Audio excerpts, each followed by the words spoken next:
been up there for a while when I was in school's grade, always ones to look out for. So nice 5th, 6th playoff would be interesting. Who comes away with the 5th? And it was close rivalry when it comes to 2 local teams. Yes. And we're just about in readiness here at the Mitre 10 Park, the Aquatic Centre. And of course the ball in the middle there, and it's on its ring, and they pull the string, and the ring disappears and the ball stays there. And this is the most exciting part of canoe polo. Well, all of it's exciting, Georgia, of course. Of course. But it's the charge at the beginning. It's just awesome. We love that. And let's just see what the start's like for both teams. Again, Canoe in the green on your right as you look on your screen. And St John's on the left. Referee thumbs up. And we're away. Oh. False start. Unfortunately, Canoe was over the line. It looks like the line judge said that he was a bit too far across the line before they started. So immediate advantage to St John's.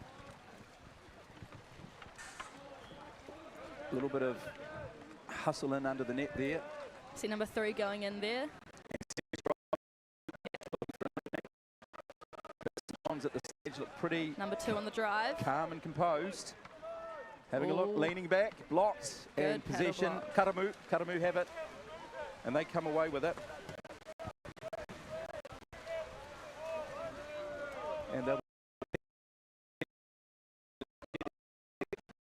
press on from there. Nice and steady down the line. They weren't rushing up too much. They got the play set that the coaches have probably talked to them about in training, so they're looking pretty cool, calm and collected here. And of course there is a shot clock. Counts down 60 seconds. Yes. So from the start where Canoe got the ball in their hands under goal at the other end, they've got 60 seconds to then score a goal. And they go wide on that far side, looking for a little bit of space to try and bring it back and free it. That was good under pressure there by number 4 from Canoe. Righto, Canoe.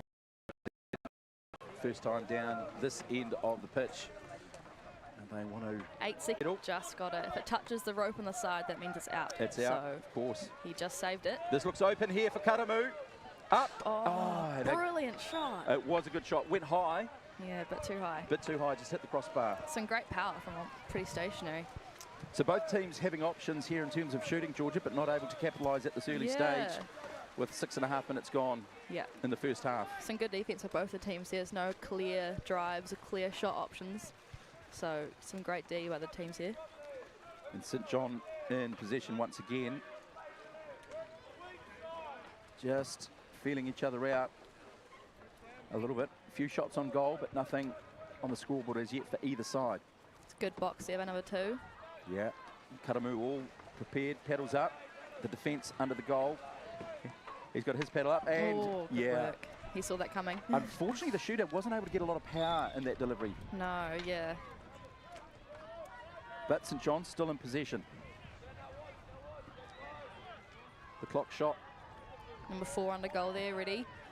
Either a pass or if there's a shot to the goalie, he can try and get the rebound. Yeah, that's quite handy. Oh. What's happened there? Turnover. I think he might have dribbled it too short. So when you're in a corner, you just throw it in front of you. But it might have been a little bit too short, I'm sure. Just similar to Australian rules, when you're running with it, you've got to bounce the ball and then catch it back before you can pass it on. Yes. But this is Canoe Polo, Mitre 10 Park in Hastings, Aotearoa, New Zealand. It's great to have your company live on Sky Sport Next, live streaming on the YouTube channel.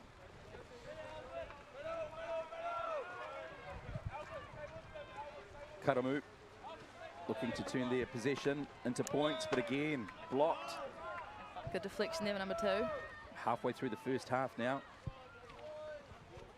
And just a reminder, you can join the action via the Sky Sport Next Facebook page and Instagram.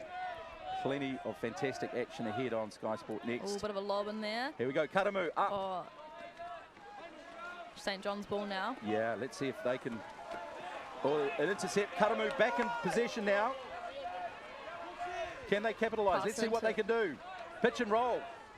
He's back up. Good defense. He's still with the ball. He wound up with that shot. Oh, he did. That was, I tell you what, that was one of the first ones we've seen with a bit of horsepower thrown into it. Yeah, a bit of lot movement, of shoulder, bit of movement. He did the layback and really tried to pull the trigger on that. Yeah, you got to put your whole body into these shots. You got to move your hips, your core's got to be real strong and twist and everything. So that was quite a good wind up there. Yes, obviously there's different techniques in terms of the way you shoot, as you touched on. It's whether the defence is there and organised, whether you go for an easy lob or how it plays out. I guess you've got to fake it a few times. You know, try and dupe them. Here we go. Karamu in position, looking for an inside ball. Beautiful block there by St John's. That is a very difficult shot to have. My goodness. Man. Not a lot of angle there for the Karamu player. It's backwards. Goodness me. But that was a good option. I mean, it wasn't a bad shot at all. Very good shot. Yeah. Very good shot. We've got Palmerston North Boys High School on duty here as well for this game.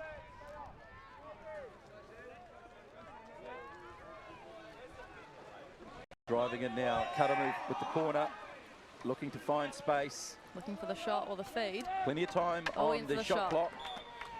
Another corner for Karamu. Another corner for Karamu, yes. They're making the early play and they certainly will want to get something on the board for their endeavours in this first half. Yeah, no one of this scored opening yet. game. No. A lot of shots, but no scores. But only one really in anger that we called on just a moment or two ago. Yes, yeah. Karamu on the drive here. Let's see. Left hand. Southpaw off the upright. It was a good shot again. Number 5 hustling back to goal. It's really good. Yeah, getting back to get his D-line sorted. St John come away with it. And number 6 going to push him out. Coming across court here. No, up the middle to number 5, who traps it. Oh, if they can get to number 3. Good defence there by 4, pushing on and pressing. So it's Karamu's ball now. St John's player was leaning on his boat a little bit with the ball, so you can't reach over the boat too much and lean on them. Use them you can't use the other team as to your advantage point. So Karamu's ball now. And they're coming up the middle, getting themselves set. 2 on either side, driving forward. He lines up. He's having a look. He's leaning back. He's up and blocked again. I think they're a bit nervous about using the shot clock again. At the beginning, they run it down right to the end, but they're shooting their shots within like 10 seconds. Correct. They could press a little bit and just wait for the time and then get someone through on the drive in the middle and look to get the ball to them if they're free, and then possibly there could be opportunity there. But that was a foul there, actually. So Karamu in possession. The shot clock at 50 seconds as of now and counting down, so still plenty of time for Karamu to get the opening goal of the first game of the New Zealand Secondary Schools Canoe Polo Champs here at Mitre 10. Usually you try and run the shot clock down a little bit so you can get some really good holes to drive into. Another great shot. That was good in power. That's in power. They're starting to get into their work, both teams. Up and over, St John's have it.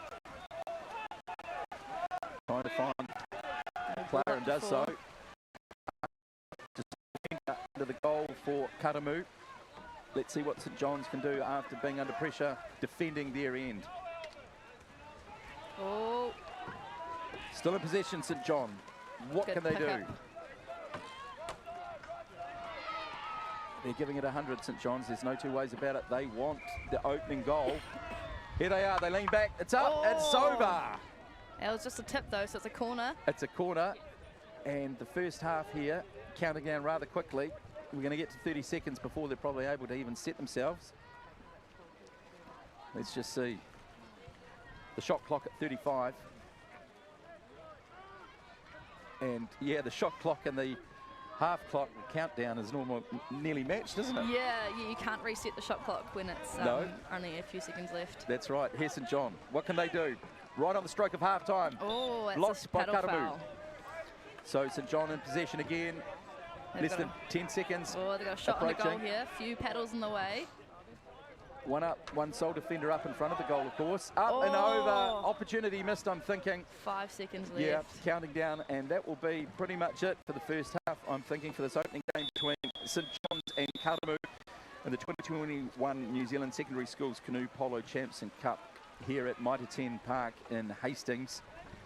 Well, looking at those two sides, Georgia, what did you see and assess in terms of strengths and areas that they'd like to perhaps improve on, and what will the coaches be saying at halftime to these two teams? Yeah, I mean, Karamu definitely needs to use their shot clock a bit more to their advantage. So they're shooting their shots. They're not bad shots, they're just quite early on. So there's no time for their offensive players to actually get in there and make any holes for their team to drive into. So if they just took their time, maybe you just do a wedge, what they call it, so you like split the defense open, make a nice drive for their team to go through, and that should really help them to get some points on the board. And they've swapped ends here at halftime, and we have Canoe on the left in the green and St John's on the right in the maroon. 0-0 here in this game between these two local schools. Countdown, here comes the drive. Bit early, it looked like on the right there. Yes, again. Yeah. Yep. Oh, he left too early. Yeah, left too early, St John's. So immediately the ball and the possession goes to Canoe. One each this time now. Yeah.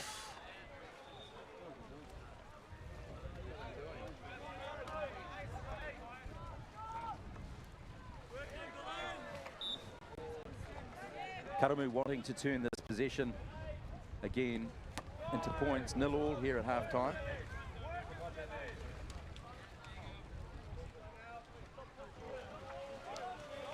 Leaning back, Canoe. Very scrambled under the goal there. Up and blocked, and that's a great bit of defence from St John. That's a great pick up there by number 6. Oh, Canoe's ball.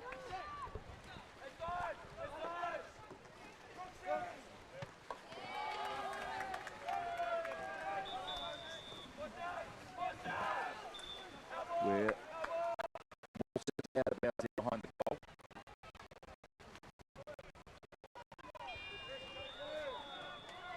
And we have a corner to Canoe. They are looking to take advantage of this after the early penalty to get the second half underway. St John has really got their D knuckled down here. They're very aggressive on defence, aren't they, Georgia? Yes, they are. Oh! Up and hit the bar again. We have seen a lot of shots hit the bar between these two sides. Canoe in possession. It's a boat foul, I think. Looked like There's a lot of scramble there. I was unsure of whose position it was. 10-minute halves, and this is the second half between these two sides. 0-0. A lot of support from the sideline. Great turnout. 15 schools and 42 teams represented in the 2021 New Zealand Secondary Schools Canoe Polo Champs and Cup. Great feed in. Oh, I thought that was in, Georgia. I thought that was the first goal. Not quite. Oh, it's a goalie foul there. Goalie foul. So you can't touch the goalie at all when he's under goal, when his paddles up. So St John's come away with it again, and they have a chance to press forward and get down the other end of the pitch and put some pressure on Canoe.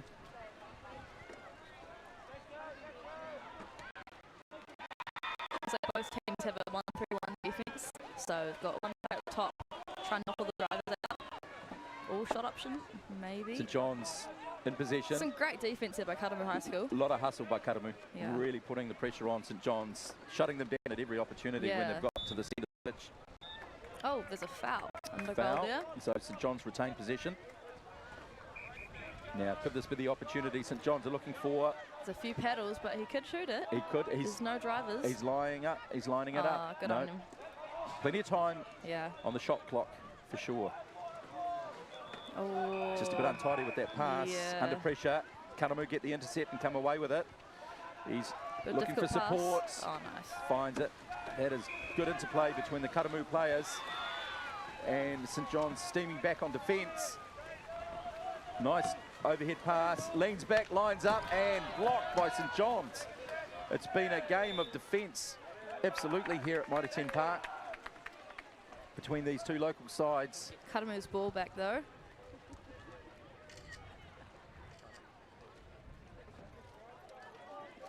And they feed it into the middle there. Just getting themselves sorted. Now they're away. The ball tucked safely. Leaning back, aims, and there's the first goal to number 6 for Canoe. Outstanding. It took There's a brilliant shot there. pretty much nearly 3/4 of the game for the first goal to get scored by number 6. That was number 6, Jack Brooks from Canoe High School. Well done, Jack. Well taken goal by him.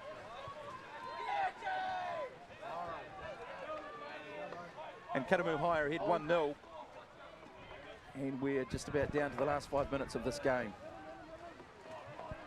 St John's trying to come back. That was a powerful That shot was on goal right there. Yeah, nice drive. Goodness and I me. can't hear anything from this. Now, Karamu again, they have the advantage 1-0, and they are trying to close this game out with time running away for St John's. But we've seen in canoe polo things can change really quickly. Here we go. Oh, Canoe blocked again. Trying once more. Up. And again the upright. St John's coming away with it. They've got possession. Bit of space on this near side for St John's. Popping it forward. And what an intercept there by Karamu. Up and under. That is gutsy play. Gutsy play. And they get the penalty. And Karamu have it, really looking to press on this advantage.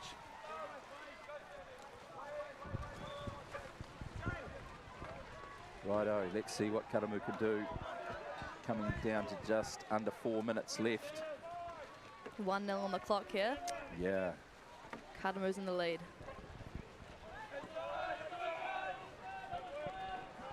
Yeah, they're in the right end of the pitch, that's for sure.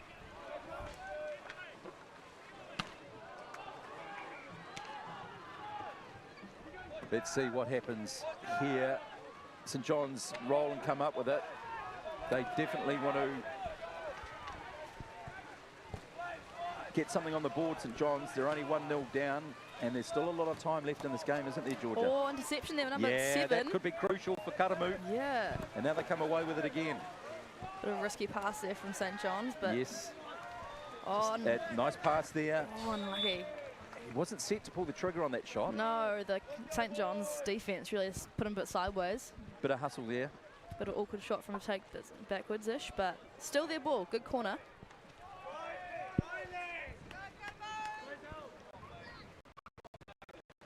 Let's see what Karamu can do. Just settling it down. Plenty of time left, both on the shot clock and also the match clock as well. Just rolling over 3 minutes left. Up and over. This time not a corner, straight to St John's ball. So let's see if they can put the hammer down and get a drive going and head up to the other end of the pitch and put some pressure on Karamu. It's been all Karamu recently, and that's reflected in the score at 1-0. Yeah, the St John's goalie is doing a fantastic job on goal. There's been so many shots put up. Very good communication out there. They've been able to absolutely know where everybody's going to be, which has meant that it's been difficult. And that's for either side, because it's only one goal in it, of course. Yeah. Oh, up and blocked again. Great shot, though. Yeah. 2 minutes 19 on the clock. St John's ball for a corner. Let's see what they can come up with. St John's, plenty of time on the shot clock. They come across, a little bit of white water in front of the goal. Good pitch push and roll. by number 2. Leans back, and good defence by Karamu. They took their opportunity, St John's, but couldn't find the back of the net, unfortunately. And Karamu driving forward too. St John's getting back in defence. Been a great effort by both sides, both in terms of their commitment, especially on defence. They've been outstanding.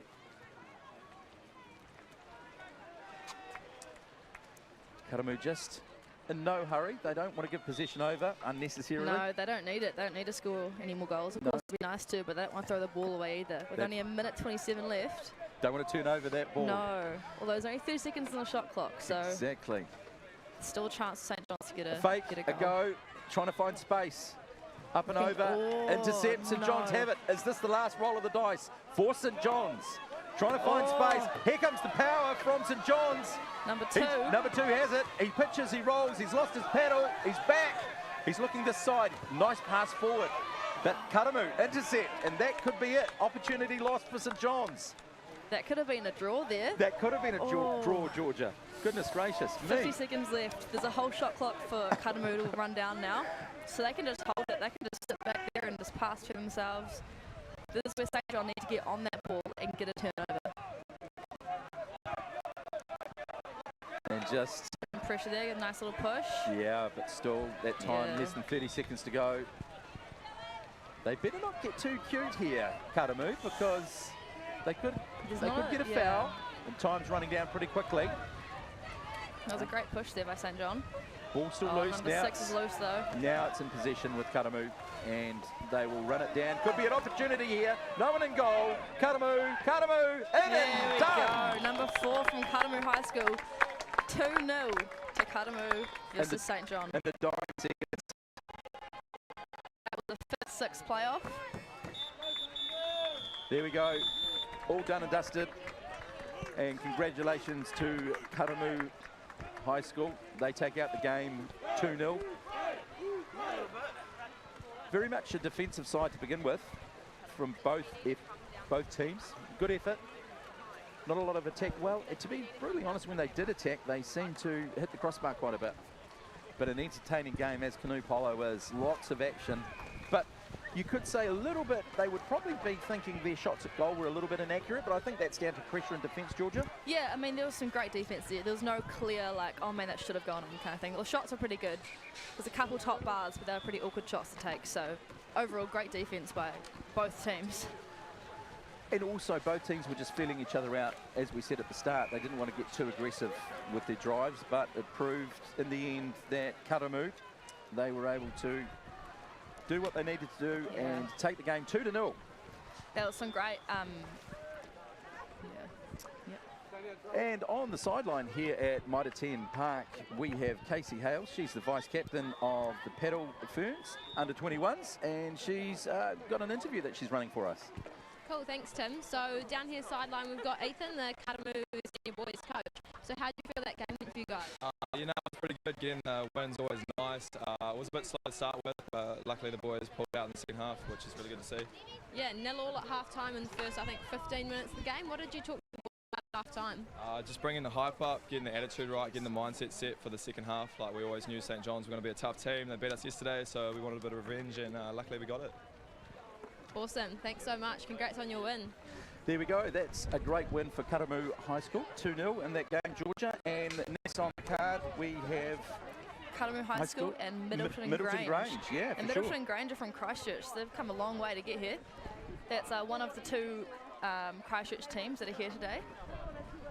In the yeah, it's Middleton Grange. And here they are, Caitlin Adams, Scarlett Rose Adamson, Karen Chia, Tessa Given, Deborah Malcolm is the captain, and Alex Prince and Abigail Ward make out Middleton Grange High School.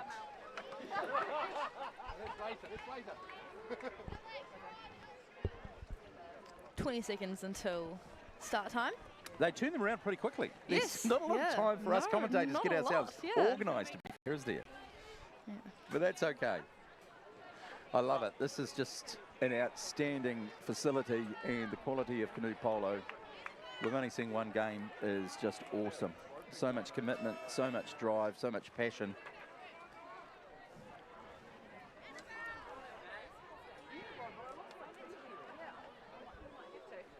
And we're waiting for a referee, I believe. Would that be right?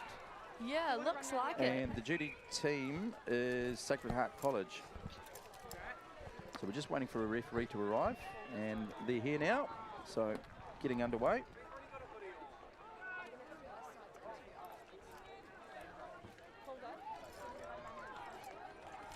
Get the ball in the middle on the ring, and then the string gets pulled, and the ring disappears, and the ball kind of stays there. Yeah, it's a bit of a new concept for us in New Zealand. They use it for all the international games, but this is a brand new facility that was created not too long ago. So this is a new little thing that we're getting used to, the ball being in the middle of the pitch. Hey, here's something for the books. Our sideline reporter, the interviewer, Casey Hales, she's a referee now. Yes, she's a referee. Yeah. Multi-talented. Absolutely. The star. Got Hayley Austin in charge. It's going to be close. It's going to be close. And slid and blocked and passing it back. Canoe, of course, in the green, and Middleton Grange in the red. Early position for Canoe. Oh, good dribble there by Hayley Austin. Up and back of the net. Great confidence there with Hayley Austin. She just knew what she was doing. Take a little dribble. And straight away, with just over half a minute gone in this game, Canoe score.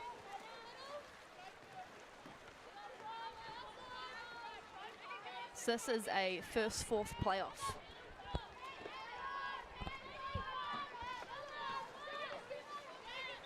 Middleton Grange. Oh, unlucky with the hands there. Looks like Karamu's ball. Yeah, they've snuck away with it there on that far side. Trying to free up a bit of space for one of the team to Back to Middleton. bring it oh, forward. No, there's a foul. That's right, Karamu's ball.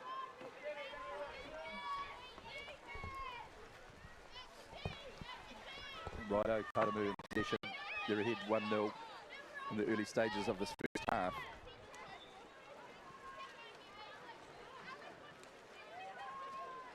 They pop it through, trying to get in position, leaning back and shooting, and good defence by Middleton Grange. And they come away with it. Space on that far side. Needs a bit of support. Where's it coming from? Up the middle. Sometimes you go back to go forward. Good passing there, Middleton Grange. We've got Scarlett Rose Adamson with the ball now. Oh, big shot! What a shot! What a shot! That's beautiful by Abigail Ward. Wow.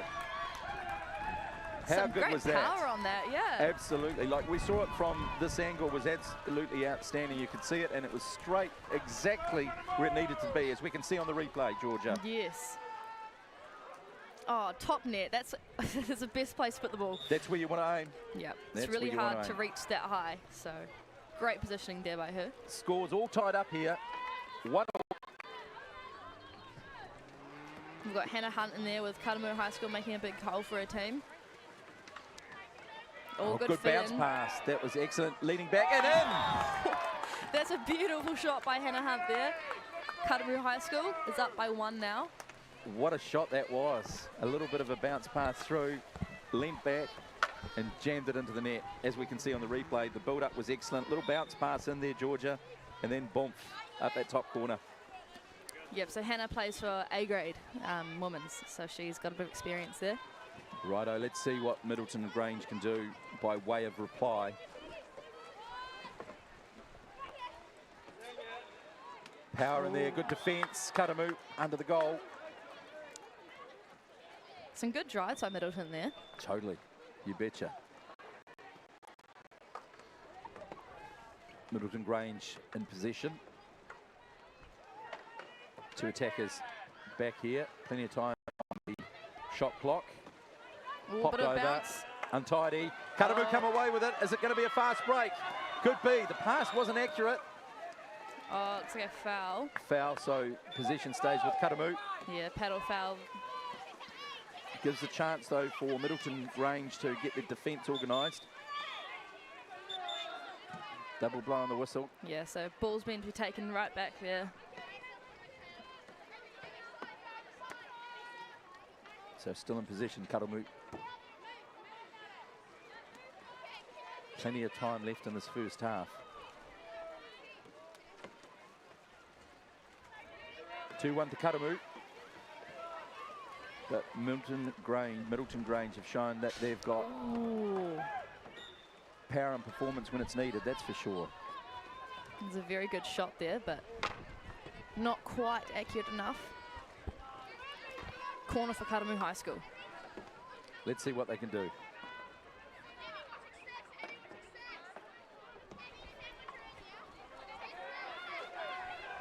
Karamu still in possession, trying to find space. They find a player on this near side. Just holding the ball, looking for opportunity. Bit of congestion beneath the goal. They still have it, still looking. Plenty of time on the shot clock. It's good to see us compared to the other game. They were kind of throwing the ball around a lot, trying to get all these shots up, but Karamu, the girls' team, seems to be taking their time, using the shot clock, using the smart options. Just getting people in position, looking for that opening. Only shooting when it's really a good option instead of, yeah, so it's really good to see their experience showing through here. You betcha. Oh. Wow, that wasn't too bad from a long way out, but just wide. Middleton Grange's ball now.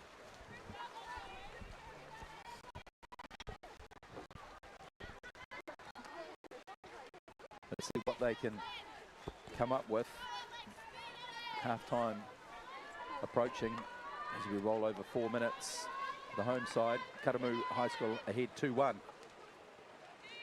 Milton Grange, ball behind. Oh, good pressure. Good pressure. Canoe away with it. Fantastic turn by the player. Space ahead. Canoe steam onto it. Milton Grange in defence and just in the bow of the boat, and they get possession. Good defence. Good defence. It's a great steal there by Middleton. Good hustle back. Good hustle back, and they've got a couple of players ahead of them, although Karamu are able to get back in defence and get themselves set. Fantastic support from the sideline for both sides as well. Middleton Grange wanting the equaliser before half-time if they can possibly get it. Let's see what they can do. Just as you touched on, Georgia, taking their time, plenty of time left on the shot clock. Getting themselves set. Here they go. What can they do? Middleton Grange, they lose possession. Ball still alive, but Karamu has it. And it's a Hail Mary. But Middleton Grange is steaming back in defence. One person, two Karamu players. What's going to happen here? Let's see. She leans back, she lines up and shoots and scores. It's great composure by Karamu there. Yeah. It's Megan Goldwyn. 2-on-1. But you still have to do it and keep the ball under control, don't you? And you do feel sorry for the lone defender back there, but she was very it. Yeah, it's good that they got back in time others be able to go. You bet. 2.5 minutes left here in the first half, and we've seen lots of action. Karamu ahead 3-1.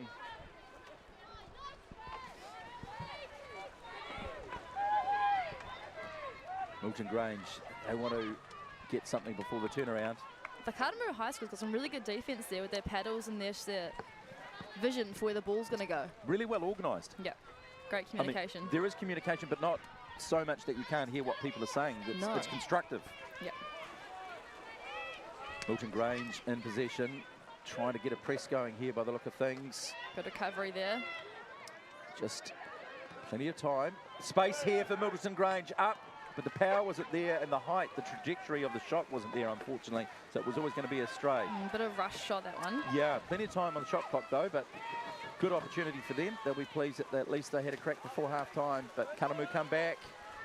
Disputed possession. Karamu have it. Little hop through, leans back, and wide. That's a corner, though. It's just deflected by Middleton, so good to have another corner for Karamu with 1:20 on the clock. Let's see what they can do. They really want to press home the advantage here.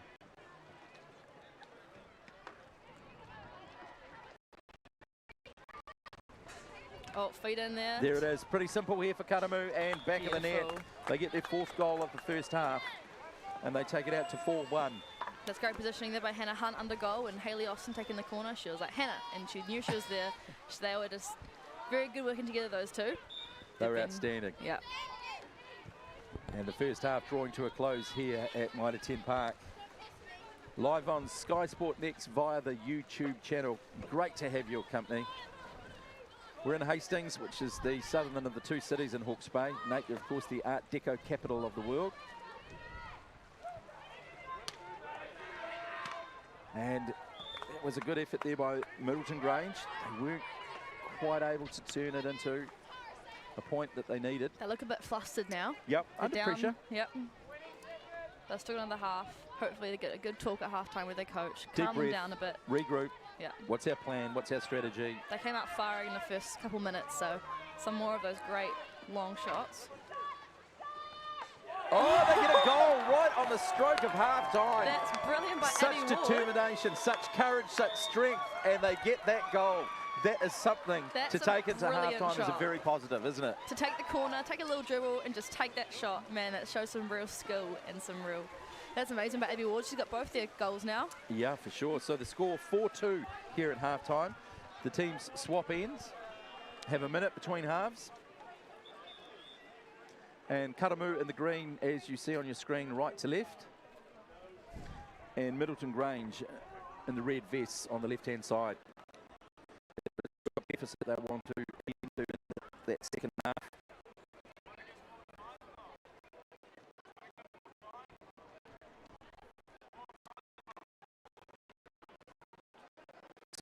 stuff with 6 goals, 6 to be exact.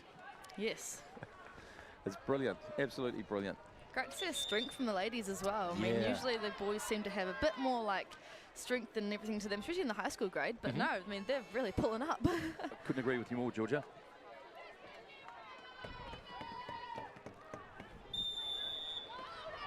Of course, my co-commentator is Georgia Wheeler, Paddle Fern under-21 representative. Karamu come away with it. It was good commitment in that drive. Good pace to get the ball back. And here they go again, Karamu. Looking pretty calm and collected as they go into the second half. 2 goals for the better. Great over defense by Middleton Middleton Grange. there. Little pop pass, up and drive, and good defence by Brilliant Middleton shot. Grange. Oh, here we How go. good was that? Up and back, Yeah, and another goal for Karamu. That was a good shot there by Karamu, and then the rebound as well, right on the goal. Outstanding. 1-on-1. They've got a 3-goal cushion in the second half now. But we've seen, as we saw in the closing minutes of that first half, Middleton Grange aren't here to make the numbers. They've got determination and commitment to keep the pressure on Karamu. What can they do? 4 players driving forward, decoys, up and back. Oh, that was a very good shot by the #1 player there for Middleton Grange. Just a little bit high, but the line was good.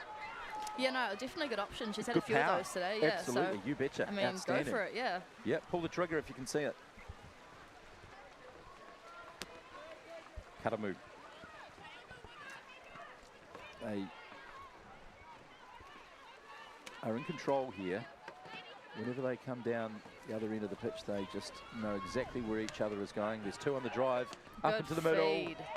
Good defence. Good And defence, again. Middleton Grange. Missed Oh. again. Now look, Say a foul under goal there. but you do have to give it to Middleton Grange. That was outstanding defence. That was brilliant, yeah. Back, and again, Middleton Grange. That's a Man, that corner on the far goalie. side. Timeout, signal. We've got here fouling by the look of it. It was a green card, like by referee Casey Hales. Had a foul. Foul. Just talk us through that. Yes, the paddle foul under goal. They called it like another penalty shot, but because it was they didn't shot them go, and I'm pretty sure they're getting a card anyway. Just so they know that no, don't do it again. Don't do it again. So they've got a new card system. If you get a few cards, it turns into yellow, turns into a red. So it's quite easy to get some time off with some cards these days, which is quite good. It stops the fouls and just the unwanted behaviour. And Karamu had a few opportunities just a moment ago, and they still have one now. Let's see. Leaning back and blocked again. This time it's a corner. So that goalie's in really good under pressure. It's a few shots under goal now, 1-on-1. It's a bit risky, but scary. But So no, she's doing really well. Where's the goalie focusing on, the ball or the paddle? Or It's up to the goalie. It's real individual, but yeah, often it's like the shoulder and the arm movement, just depending where they go, or the eyes. As a can trigger sometimes point. tell you. Yeah. Sure. Up and blocked again. Good work. Yeah. Great defence, Middleton Grange. Outstanding. Brilliant. Under pressure, Yeah. absolutely under pressure, but not rolling over. So Karamu again have the corner. I'm exhausted chasing you. You move far too fast. Shot clock reset. Oh, unlucky about bounce off the boat there. Middleton's ball looks like. Oh, Hunting. Karamu have it, leans back, shoots, and blocked again. great defence out of Middleton. Again, great defence. That was a Middleton great Grange. scramble by Karamu, but no, the Middleton goalie is really knuckled down. She's in the zone. In the zone. Well and truly. Goodness me. Just awesome. Sometimes they say in all sports, defence can actually win your games. Oh, absolutely, yeah. Now, there are 3 goals to the minus at the moment, but they are certainly applying all sorts of determination to their defensive line, which is just outstanding to see, and big ups to them. Karamu. 3 across the pitch. They go wide here to this near side. 8 driving. Side pass, sneaky pass, good pass. Oh, and good into the feed middle, in. free and open, and blocked again. Again. Middleton Grange, the defence, that goal is outstanding. She's getting great support from her team members as well, but still, just brilliant. She's making that gap no bigger than 3 goals. Wow. Hats off to her for sure. Yeah, definitely. Karamu looked pretty collecting it up by 5 minutes ago. They don't chase the game in any shape or form. Milton Grange need to make all the play. They're really proving that they're defense here. He's coming again, having a look, leaning back and up. And that is the 6th goal for Canoe. 4 in the first half, 2 in the second half. And of course, Middleton Grange, 2 goals in the first half, and that goal just on the half-time hooter. But Middleton Grange defence has been outstanding, and let's see what they can do with the ball in hand. On this near side, driving forward to the goal.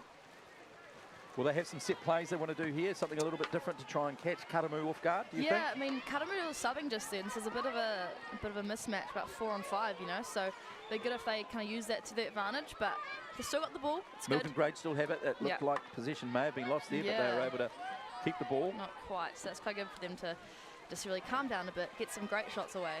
Plenty of time on the shot clock too as well. Yeah. Let's see what they can do. Big shot. Big shot. Didn't quite have the trajectory, but great to see Middleton Grange. Still with the ball in position though, got a corner. Got a corner, pulling the trigger and having a go.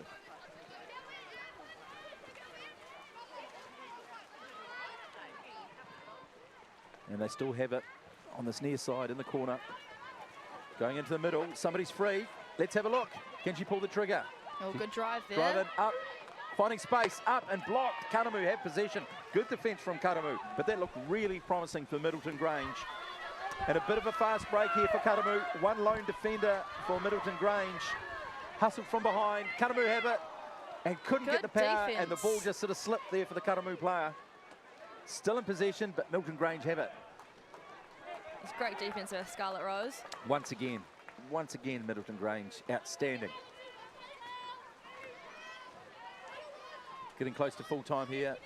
Just under 3 minutes and a half left. Still plenty of time though for Middleton Grange to get a couple of goals back. They can hang on to the ball, but untidy, and Karamu have it. That was just behind the player, couldn't quite grab a hold of it, and a big pass down the middle. Karamu is steaming onto it, leaning back, pop forward. Middleton Grange defender not quite able to get back in time. That's a great ball up there. And that was an outstanding goal by Karamu. Lovely fast break. Hayley Austin with a shot. And she hit it so hard that the actual ball just bounced straight out of the net again.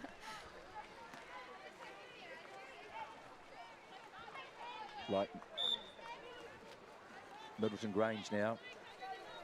Good talk out there, good chatter. Trying to find a way through this Karamu defence. They've only conceded 2 goals and they were in the first half. Here they are, Middleton Grange. Partially blocked by Karamu. The ball's loose. Who wants it? Good hustle. Still with Middleton. Plenty of time on the shot clock. Good hands there. Had to lean back for that one. Now, what do they have up their sleeve? What's their set move? Back to Abby. Far side, trying to find some space in the middle. Not a bad ball. Just a little bit loose, and Karamu have it. They've taken it, and they will press on and move it forward. No defenders for Middleton Grange. Oh, beautiful. And here comes Karamu, straight up the middle, open goal. Just plenty of time, and pops it in. That's some brilliant speed by Karamu there, racing right down. Nice fast break, nice open goal. They could see that the space was there, and the key thing is you don't want to overrun the ball. That could be an easy thing to do when you're hustling back and you don't get your timing right. Yeah. And then you zoom under the goal and the ball's there behind you. Awkward. Yeah, it was a good pass by Hayley as well to make sure it's in front of her. Not too far in front. Yeah. And the Karamu players are looking for that though too. They're very much keen to get that ball forward and find open water. Yeah. Right, Middleton Grange. Up and in and blocked. Not a bad shot though, it was a little bit lobby, which means it's a bit harder to block, but not quite enough. Good corner though. I'd see it'd be great if Middleton Grange could get one in the second half. They have defended magnificently. It's not a reflection of what the score is showing us, that's for sure. Yeah, they had a really good fight. Really good fight. They've been under their goal defending furiously. Here they are, Middleton Grange. Oh, big shot by Scarlet Rose there. A minute left of the second half. Karamu aren't done yet though, George. Oh, They want to finish with another goal. Exactly. Up and back and over, and big power. with less than 30 seconds left on the game clock, that may well be it. Looks like Karamu is going to do a bit of a press here, just because there's not much time left. They've, To make sure they get no goals. They don't want to do.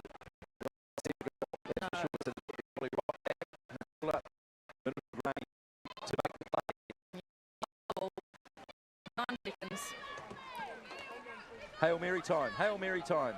Pitch and roll, she's back up. Gosh, that takes some strength. Yeah. Goodness me. Bit chilly as well. Here we go. Can Middleton Grange. Oh, it's time. Time, done and dusted. It's a great effort by both teams, but Karamu, they take the game away. 8 goals to 2, 4 in the first half, 4 in the second half, and Middleton Grange 2 goals. But you can't speak more highly of the magnificent defence that Middleton Grange displayed in this game, particularly when it was down in that second half and they were blocking. So big ups to them. Yeah, some great goal leading there by Middleton, and some great just chatter in the defence in general. Heaps of action. And of course, we're just about to throw to our person on the sideline, Casey Hales, the vice-captain of the Paddle Ferns under-21s. And she's got a player coach there from Canoe High School. Over to you, Casey. Cool, thanks, Tim. So we're down here with Phoebe, coach of the Canoe senior girls. How do you feel that game went for you? I think we adapted really well. Yesterday when we were playing, it was all about goal difference. It was about scoring heaps of goals and going into semi-finals and finals.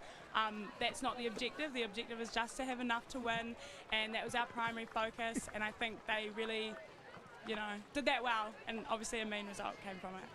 So, ex-player of Karamu, school nationals winner once upon a time. Are you hoping to coach them to that this year?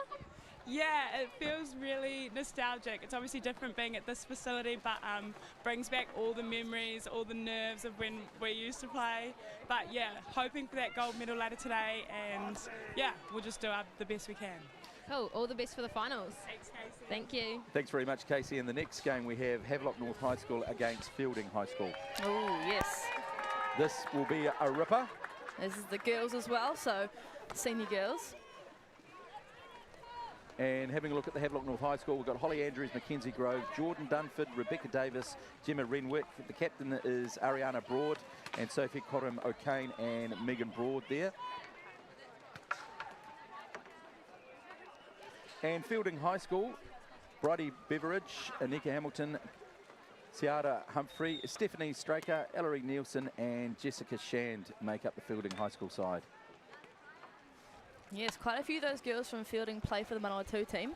The Fielding High School team is in the red here, and the Havelock North girls are in the white on the right-hand side of your screen there. So, yeah, a bit of a good game. A few of these girls play for A-grade National League Women for the New Zealand Nationals, so it'll be quite high level, which will be really good to see.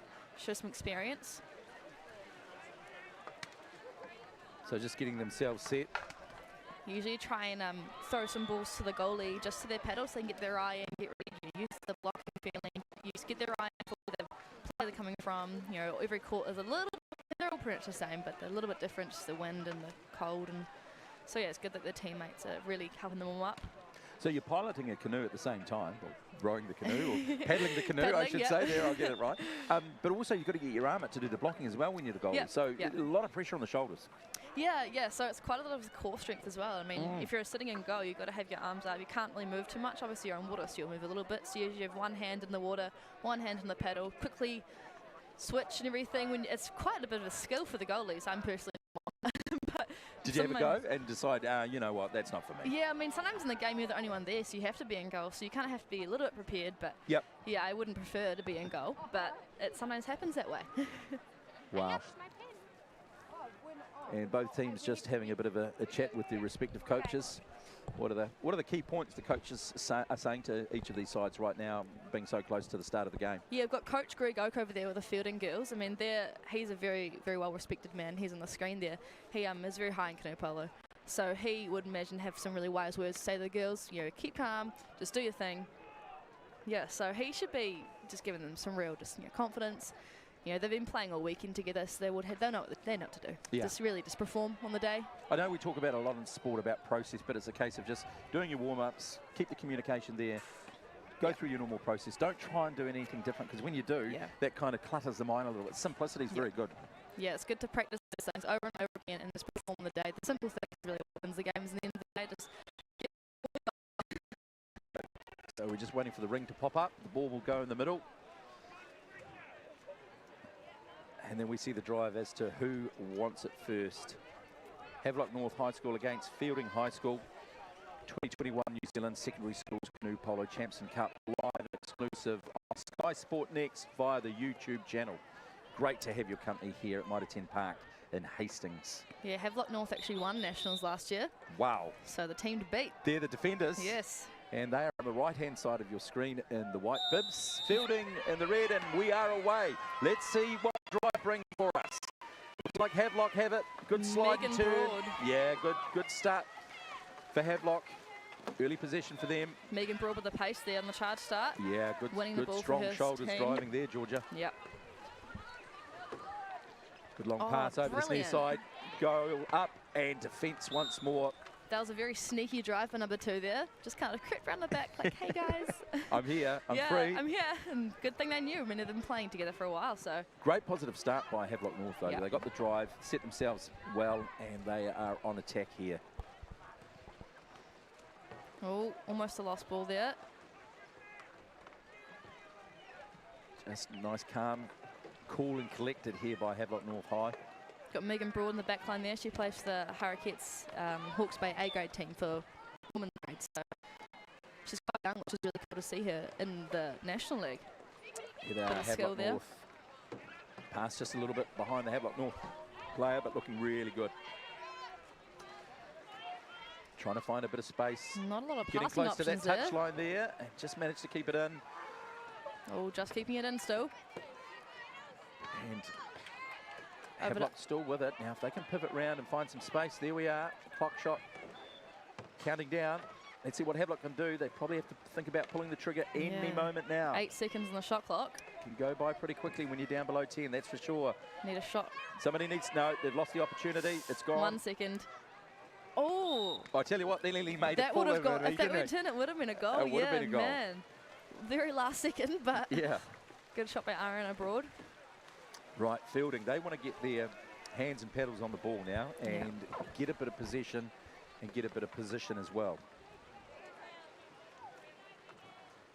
Setting their attacking players up. 2 in the middle of the pitch.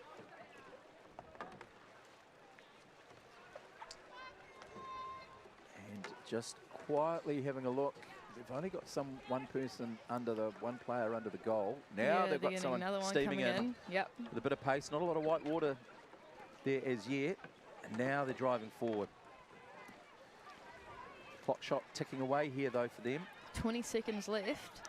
They have to really start to think of getting someone forward here. Otherwise they're going to miss the opportunity. You got to start looking for your shots now. With only 13 seconds left, you got to try and make it a good shot, not just a last minute one. So hopefully they get some drives and just put it up. Hopefully it's a corner if it doesn't go in. That's right. Here comes Jessica Shand. She needs to get up, and it's blocked here by Havelock North. And unfortunately, from Fielding's point of view, they just didn't quite have themselves set as they would have liked, I would have thought. Yeah. But that's okay. Plenty of time left in this game, absolutely. Big Good ball up overhead the court. pass. Yeah, exactly. They come across this near side, Havelock North. Freeing someone up the middle, but they go back slightly. Just finding some space. Now there's a bit of hustle beneath the goal. The defence is trying to get organised. Oh, Blocked. tried to get the lob in. Fielding have it. Yeah, there's always a big thing where like, no lobs in the zone. But there wasn't much of a backline there for Havelock, so maybe they can try and... Oh, Is that position lost? No, Fielding bit of a back with it. scramble there. Congregated there in the middle. Now they come this near side. And Fielding will want to make sure that they can actually get a shot on goal, just for their own confidence. Here Jessica they are coming Shand with forward. the ball. Let's go, up. No, couldn't get the power. And I possession. think it was just off the paddle there. Yeah. And position goes back to Fielding in the corner, is it? Yeah. It's a 0-0 here. Getting close to the halfway stage of the first half. Fielding in the red, Havelock North in the white.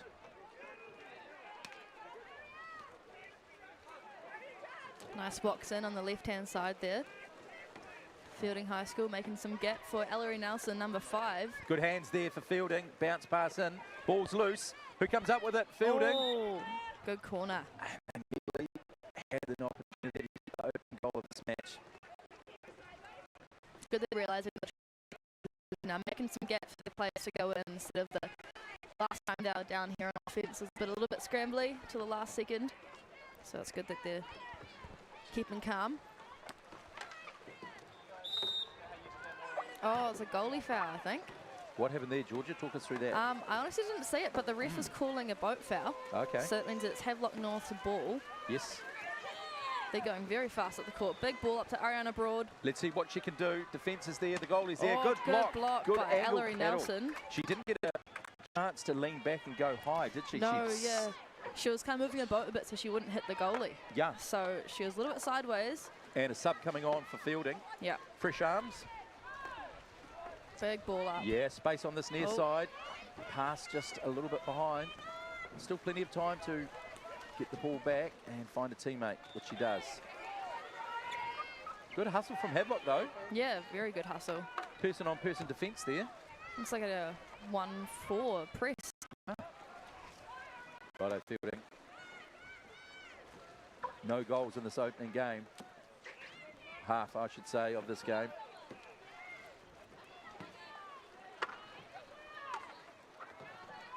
You're getting 1 and 4 out pressed here, so Havelock North is really just trying to get the pressure on that ball, trying to cause a turnover. The goalie's well and truly set. Yep, ready for those long shots if they come. Yeah, for sure. Field needs to really help their backline players out. It's good that they've got Stephanie Strucker out there giving Jess Shand the pass. And good hustle there by Havelock. Looks like they had an advantage. They've still got 50 seconds on the shot clock, which is really handy for Fielding because I thought we'd be quite low by now. 3-on-2 in that defensive situation, Yeah. but 2 from Havelock, but they actually caused them a little bit of concern there. But Yeah, some great pressure by Havelock. Fielding Looks like a looking. push coming. Oh, good work. Yeah, more hustle from Havelock. Here we go for Fielding. What can they do? What can they do? They 20 pass it seconds wide. on the shot clock. Somebody needs to get close and pull the trigger now. It's now or never. Let's see what they can do. A bounce pass in. Possession still with Fielding. A few paddles. Oh, Havelock Havelock. come away with it. Great defence, Havelock. And they've got a couple of players that can be free. They go the far side. Fielding goes back in Megan Broad's defence. gone. Speeding down the pitch. They go wide again. Let's see if this is the opening goal. Up and just hits the crossbar. Very good shot. Back to Fielding's ball now. Now what can they do? They need people to press up with that player, don't they? They to need get some forward. help, yeah. Here we are on this near That's side. good. They heard us. They're coming forward, Fielding.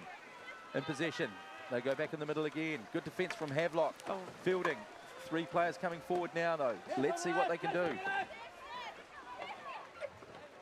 They need to find some space to pull the trigger. Oh, Up, shot. a lob. Good Ooh. defence. That was a great shot. Yeah, there wasn't a lot of options there. No, angle was tight. But Havelock come away with it. Oh, look at a fast break, man. If they can get the ball right up. It's quite a big distance to throw, though. It is a big distance. It doesn't look easy, but you know it's difficult, but it's so hard to get power when you're leaning back. Yeah, For it. especially if you're stationary. It's so hard. Yeah, here we go. Looks like a shot. Up and Ooh. over. Goodness me. The power in these girls, though, it's incredible. It is just awesome. This is a real arm wrestle. This is a real tussle. Yeah. It's a street fight, for want of a better description. It's good to have such close games, though. I mean, in these crossovers. Yeah. Look, it doesn't matter that the score's 0-0. We've seen plenty of action. Yeah, some great offense and defense by both teams. Fielding as this first half draws to a close. 0-0.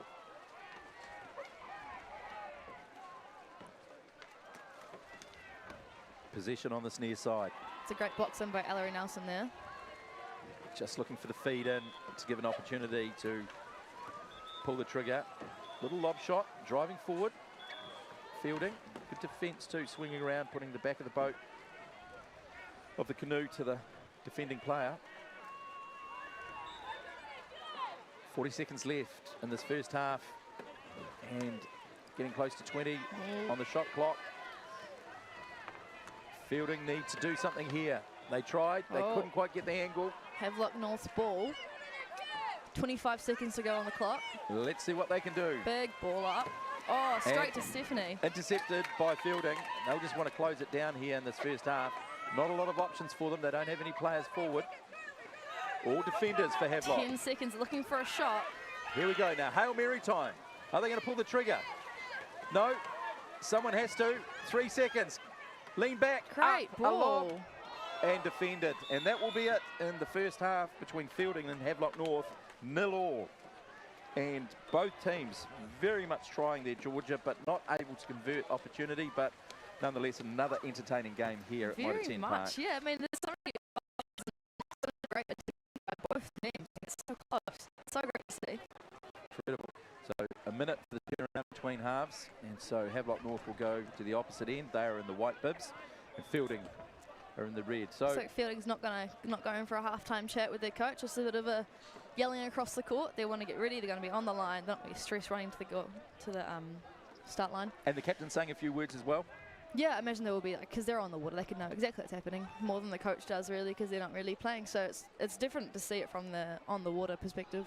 And your advice for both teams? I mean, they're doing really well. I think just take some more time on those offences, make some really good holes, drive on the same side, the real basic stuff. Just a nice little wedge, pop in, good drive. Here we go. Let's see what happens here. It's touch and go, Fielding by a whisker maybe. Who swings on it? Whoa, that was it. And Havelock North come away with it. Not a lot in that drive. Goodness me. That was very close. Yeah, the charge there was awesome. Nothing in it. But Havelock have early possession.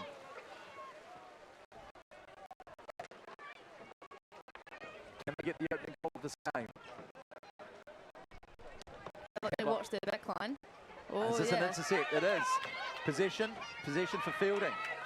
And Ellery's gone. Space up this far side if they can free. Oh, can't quite get it to her. The ball, but they can't, no. And Havelock North is steaming back in defence. Opportunity may be lost for the moment for Fielding.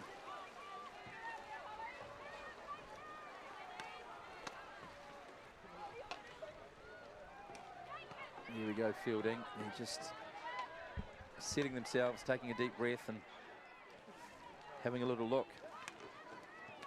So I think they need to have one more person in with Ellery there on the left-hand side, just to really secure that side to drive in on. Number 3 is driving. Up and in, Fielding, an opportunity. They lean back. Great defence. Havelock North, good shot on goal though for Fielding. Yeah. Good way to start the second half. Yeah, very good shot. Nice driving shot.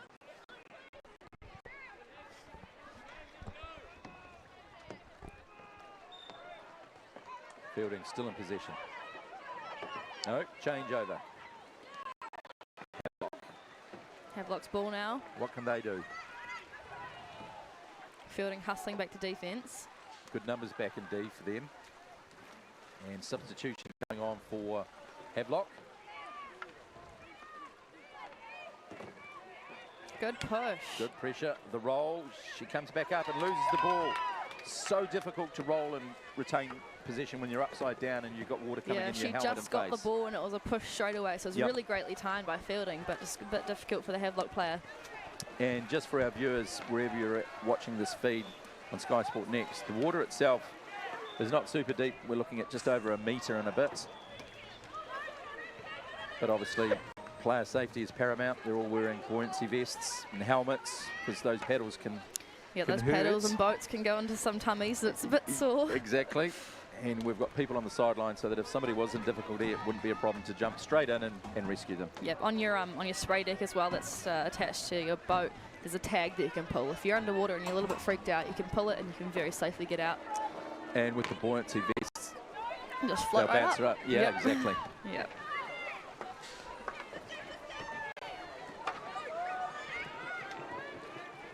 Here we go. Oh. Ooh. Ball's in the open. Who wants it? Who's hungry for it? Looks like there was a boat foul obstruction, I think, maybe? Turnover there. Not too sure, yeah. Fielding back in defence. Havelock's got the ball. Really, really trying. It's a stalemate here. 0-0. haven't been a lot of shots on goal. Not this half, no, It has not to at be all, said. actually. There's quite a few turnovers. Here we go. Oh, good block by Jessica Shand. Havelock still have it.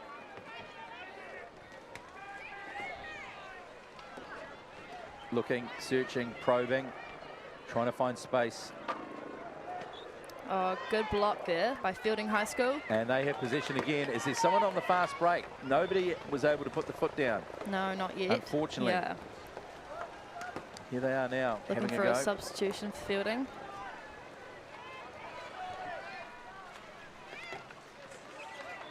Nobody up at the goal as yet for Fielding. Coming forward now. Nice box out there for Fielding High School. Looks like Havelock's doing a bit of a 1-2-2. Yes. So different defensive strategy that we've seen so far today. Bit of 1-2-2 jump, so looking for pressure on those loose balls. Number 3 is going up there for Fielding. Oh, see, these loose balls here is what Havelock North really want to get. They're looking for the opportunity there, aren't they, to grab a hold of anything that's not accurate and turn it into position and then really press forward. 3 seconds. Oh, good deflection there by Ariana Broad. And Havelock come away with it. Megan Broad. Into no man's land. One-on-one with the goalie, Ellery Nelson from She Fielding. legs back, she has a go and blocked. What a shot and what defence. Just Fielding. hits the top bar. Goodness me. How close was that? Real opportunity for Havelock, but great defence for Fielding. It's great getting back by Ellery as well.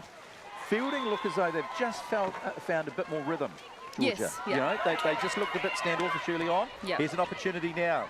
They have the possession. Let's see what they can do. Hustle and bustle. And Havelock had it. Fielding's And they ball threw it. again. There's a few things there. Overall, it's turned into a corner, so Fielding High School's ball. And look, 3/4 of the game gone. And it's There's nil. no score, No score. Yeah, Fielding High School's teams played together for a while now, so they'll be pretty comfortable in each other's company. Ball inaccurate there for the pass in, but they still have possession. Fielding. Okay, bit of a card there, I think. Yes, and Accidental, but hit her in the head. look, you can see the reaction from the concern. Yeah, definitely wasn't Straight intentional. away, Yep. she said, "I'm so sorry." Yep. So nobody likes to take a hit, and it's an accident, and it's always going to be on the cards. Excuse the pun. in these types of games, when you've got paddles, you've got canoes. Yeah, things happen. Yep. Yeah. Yep. That's a better way of putting it. Pretty lucky that it's because in the last minute of the last half of the game, any green card turns straight into a yellow card. That's so right. It's good that it was not too long. 4 minutes to go. No one scored.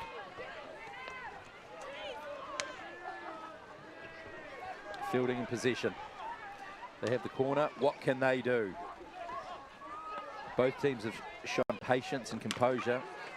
Up, a lob, and it hit the crossbar again. It was a great shot. It had to be a lob because she couldn't do the lean back on it and pull the trigger hard, but just a little bit high. Oh, good work, Fielding, getting the ball back. That is awesome stuff. And listen to the support this from the could be sideline. Here it is, Fielding with the ball. It's open, it's up, it's blocked. Great. Goodness me. Again. Fielding once more, they have an opportunity. And it goes wide again. The crowd is going wild. And a bit of the sun's come out as well. Goodness great. It's all happening here at Mitre 10 really Park. is. That is just brilliant. Fielding unable to turn that opportunity into points, but goodness me, it was certainly They've had some good all on. options, yeah. 3 minutes on the clock. Havelock North now. They haven't had the ball down this end of the pitch for a while, but they've got possession. Number 3's in the drive. Driving, leaning back, up and blocked again, and possession to Fielding. Great defence once more. Yeah, it was a great option by Havelock. There was really no one in front of her but the goalie, so it was another one-on-one opportunity. Havelock heading back in defence. The 2.5 mark, just rolling it over on the time clock here. They go wide, Fielding. One goal will be the difference if either side can do it here, Georgia. That's all they need, just one goal, Here really. it is, Fielding reaching back, has possession. Oh. Hustle and bustle, wanting the ball. Still with Fielding. Looks like an advantage or just a foul. Yeah, just an advantage there, Fielding. Plenty of time on the So shot clock. reset on the shot there, yeah. Yeah. So, Fielding, 2 minutes on the game clock. Getting close to 40 seconds on the shot clock. What can Fielding do? What can they do? They just need to get these, like there's someone in the middle there, and number 3 in Fielding, trying to make some space for her team, but someone needs to help her out, I think. What about a drive through the middle there? There's space there if they can, if they want it. Yeah, they need to draw those top players out who are doing some great job at defending by Havelock North. 3 on defence, they have Havelock North though. Yeah. And 4 actually, they've just got slid some in people there. chasing. Right, here we go. 20 seconds, counting down on the shot clock. What can Fielding do? It's now or never for them. They need to make something happen, otherwise this opportunity has been missed. Or looks like a driver over, oh, maybe not. Here they go. Oh, here we go for Havelock, maybe. Oh, Yeah. Havelock in position. Fielding back in defence. Goalie is powering back, trying to get herself set. Megan Broad, number 8, with the ball. Inside pass. Up, leans back. Oh, it's good. Oh, so a goalie foul. Goalie foul. Fielding High School's ball, a minute to go. Interesting call, interesting call. Yeah. Now, when do we start thinking Hail Marys? When do we go long and just make the goalpost? Yeah, number 6 there in Fielding's got a really, really good long shot, so she could be looking to shoot. And I think Havelock knows that. That's why they're pushing out. Okay. So, 40 seconds left on the game clock. Big ball up. Was that the right boat. play? Who wants the ball? Who wants the ball? 30 They're trying seconds. to backpedal. Fielding have it. Can she find space for someone to actually pull the trigger? Oh, there's a big driver on the side. Can't Let's quite go, get it let's over. go. Come on, Fielding. 20 seconds on the clock. Someone needs to grab this game by the scruff of its neck here and we say, go. we want it. Number It's up, 6, leaning come on. back, steaming up the middle. Number 6 has the Shot ball. here. Up. And that's a goal! She's nailed it! She's nailed it! That's a brilliant Fielding shot have done there it. by Jessica Shan. Top bar down. You can't my beat it. Goodness. You cannot.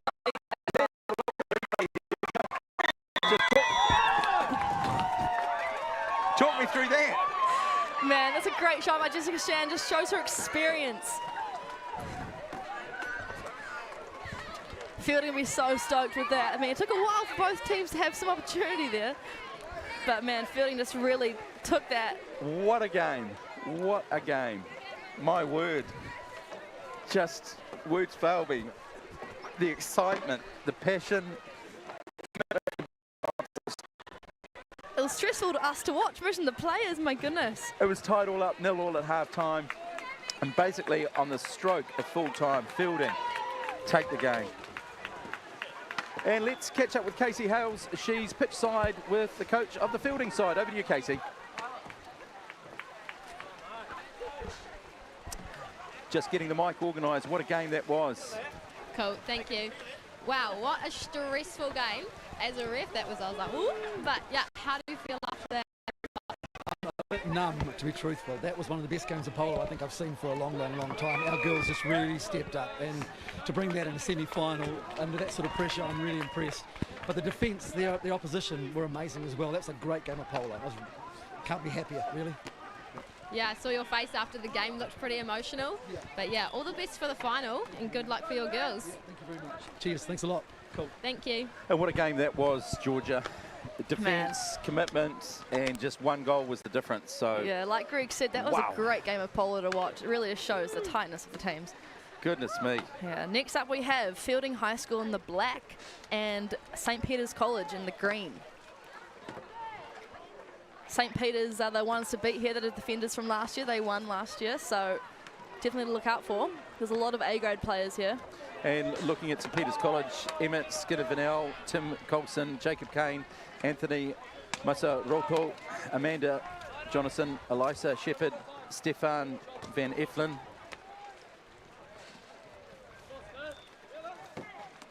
And Fielding High School, Tyler Waters, the captain, co-captains there, Kai Alcock and Jensen Walcott. Related, I'm thinking, Daniel Milton, Connor Walters, Jared Booth, Hunter Jensen and Scott Gray, and that rounds out the Fielding High School side. Yeah, St. Peter's is a very strong team. But great to see what Fielding can bring to the table.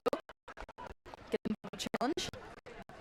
They would have been boys to see Fielding do so well Yes. at previous game. Great to see the girls get the win. Yep. Looks like Tyler Walters versus Anthony Mazzarotta in the charge here. And again, Fielding in the red, St Peter's in the green. Here they go. Here's the charge. Who's got it? Who wants it? Who wants it? Whoa! Anthony wants it. He certainly does. He pulled that ball to his chest and said, "You're not having it."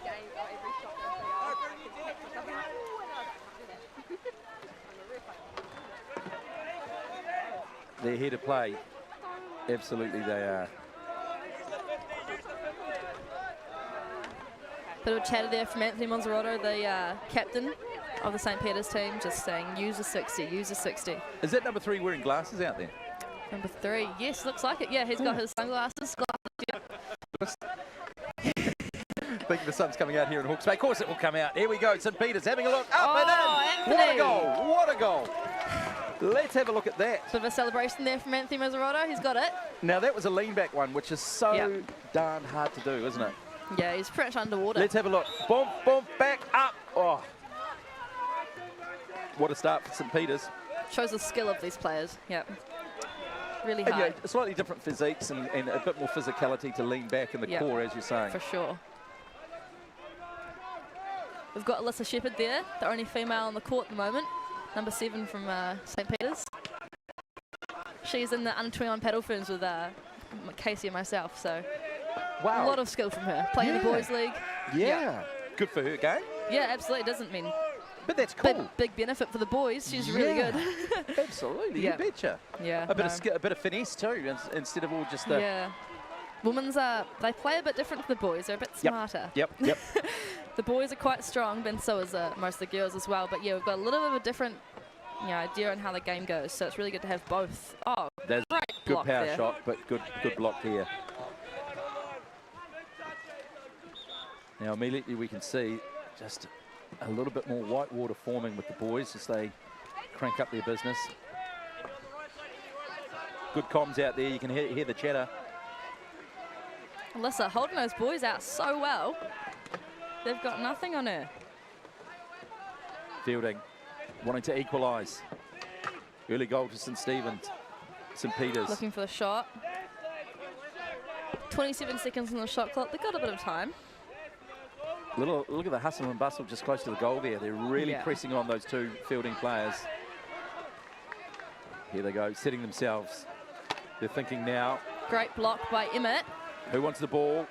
Good power forward there. Great Number 2 play. comes back with the ball there for St Peter's. That was great defence. Looking after possession. Stefan Van Oefelen with the ball now. Passing up to Emmett Skinner Vanel. Fielding looking good on their defence. They're hustling back. Yeah, well set they are. Now you can see that, got a bit of a foul. Uh-oh. Anthony Mazzarotta with the ball under goal. It's a bit dangerous for Fielding. St Peter's 1-0 ahead. Early stages of this first half. Live and exclusive on Sky Sport Next from the Mitre 10 Park in Hastings, Hawke's Bay. Aotearoa, New Zealand. It's great to be with you. Tim Ewan with the call and Georgia Wheeler in with me in the commentary box as well. This is the best of secondary schools canoe polo in New Zealand. It's just great to see. St Peter's, a lot of white water there, trying to find a little bit of a hole in this defence from Fielding. Looking for a shot there. Leaning back and up and blocked. He was never really set, I didn't feel. Yeah, a bit of a rush shot there. Couldn't really figure out what to do because we're on the clock down.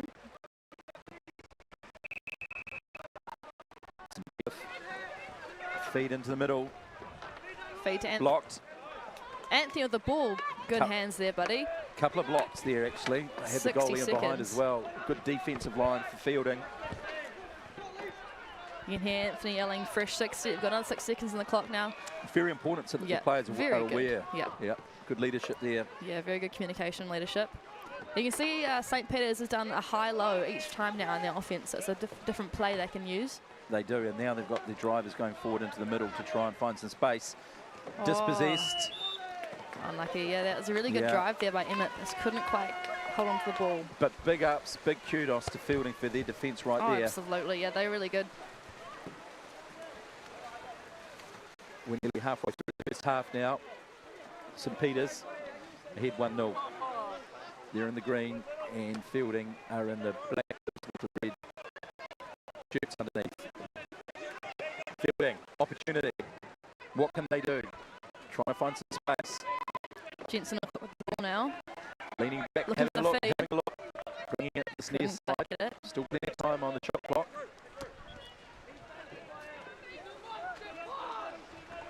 Now they need to... Oh, the feed over to Tyler Walters. Got the angle. No, he Good goes inside feed. ball. Can he pull the trigger? He can't. What an inside ball that was. Oh my goodness, all right, so there was a foul there from Anthony Mazzarotto. Unfortunately, he's got a yellow card now. He's off for 2 minutes. Uh-oh. GPS for Jensen Alcock against Tim Colton from St Peter's. Righto, what's happening now? How's he going to do this? One-on-one shot with the goalie. One-on-one shot. Let's see, does he go top left, bottom right? What does he do? He needs to go high, doesn't he?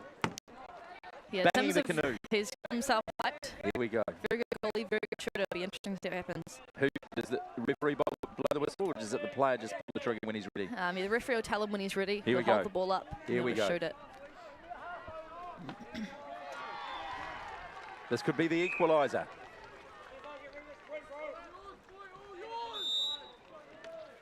He leads back, up and Beautiful shot by Jensen Alcock. He's got it. in. A lot of pressure there. Had Ties to make the it score up. one apiece in the first half here. Goodness me. So Peter's only got 4 on the pitch and 2 yellow cards. So they're going to have to really keep the ball tight. No fast breaks. Because that would just play into Fielding's hands Yeah. so easily, won't it? Fielding may look to press out a little bit just because they are up by 1. So need to look out for that. Lissa with the ball now. Lovely ball by Lissa there. Such a strong shot from her. That was a great goal there. St Peter's claw one back. They're one player down, and that's outstanding. Scoring goals and you're 1 player down. It just shows Unbelievable. the talent in this team. Very accurate shot there too as well. Yeah. Right, Fielding. They want to take advantage of this extra player that they have. They're going right through the middle, which is an interesting approach. Looking for Tyler Walters for the ball. Here they are, Fielding. Leaning back and up and blocks. Great Good block by defence. St Peter's. So much passion out there from both sides. A lot of banging of canoes. Yeah, as we said before, St Peter's are the defender of the cup here, so they're looking to really make the final. And they're one goal better over Fielding right now. Fielding, up the middle. Leans back, has a look, angled, blocks. Oh, no, just it off was the off the bar. upright. Yeah. Yeah. Goodness Reset me. the shot clock though, so that's handy. It's still in their position. It's a little bit untidy Oh, there might by be Alyssa's Fielding, a little bit ball. untidy. Oh, great reach and roll. That shows so much courage and commitment to do that. Outstanding by the Fielding player. Yeah. I thought that was definitely St Peter's ball there. It's brilliant play Yeah. by Fielding. For sure, Georgia.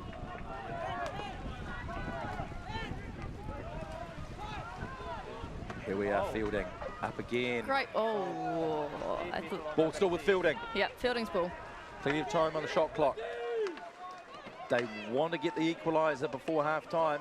They've got this player advantage at the moment, which won't last for much longer. No, it should be pretty soon. Couple of minutes.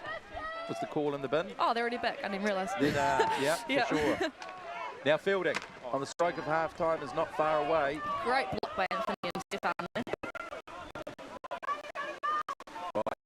St Peter's 2 goals to 1 they lead over Fielding. No disadvantage there really when they were down by 1. They No. didn't even notice it really. They were so strong. So You'd have to say St Peter's really were able to go one-on-one with their defence and really hustle and put pressure on Fielding. yeah, They for sure. didn't allow them any room. Which, Alyssa with the ball now. which sometimes can be a bit of a nuisance, can't it? Yes. And another goal there. Great goal for St Peter's. Now it's 3-1 minutes to go of the first half.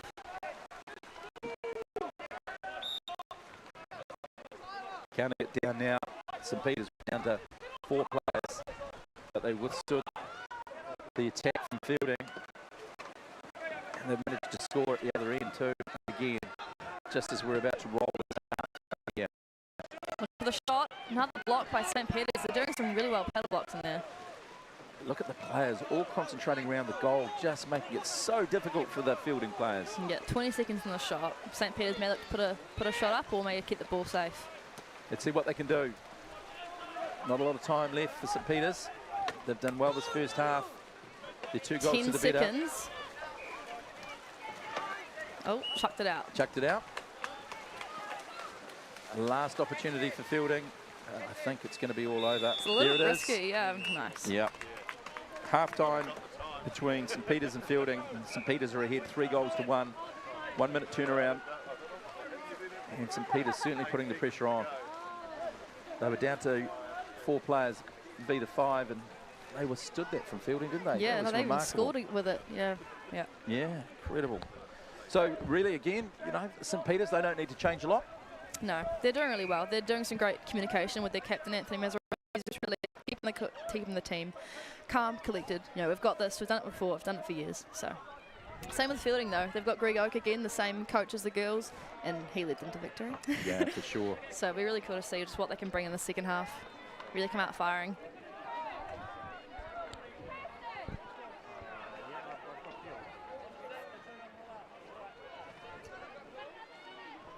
It's like Tyler Walters versus Anthony Mazzarotto again. Right, let's see this charge. The man in the sunglasses likes to bang his canoe, doesn't he? He is getting the team hyped. He's drumming up the support Timothy from the Coulson. sideline. Great name, that. Yes. Yes.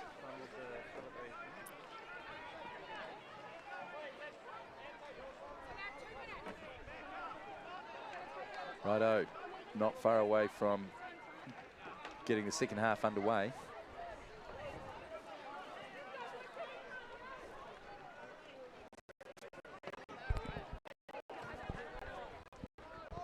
Yeah, looks like there's a bit of an issue with the clock there. Yeah. Usually it's 10-minute halves, 10 but minute I think halves. the clock for the time of the minute break might be a little bit stuck. So if it was me, I'd be alt controlling deleting Yeah. if we have enough time. Changing to 2-minute half. Yeah, so just try and change, because there are finals, try and make it a 2-minute half time so they can have a good talk with their coach. All right. Have some good time, yeah, so might change it for the next games. Okie Once dokie. crossovers are over. There we go. Righto, here's the charge. Who wants it? Who wants it? Looks St. like Peter's there's on the 2 right, players. fielding on the left. Oh, again. And St. Peter's, and they Bit of a got foul there there as quick. well. A little bit of time out. There could be some cards here. Yellow yep. card, a green card. Green card, yeah. Just went a bit too fast into the stomach there. Yeah. Very resilient teams, these boys and girls. Oh, yeah, sure. Yeah. St. Peter's early possession. Nice high-low there for St. Peter's. They're ahead by 3 goals to 1. Oh, not quite a good...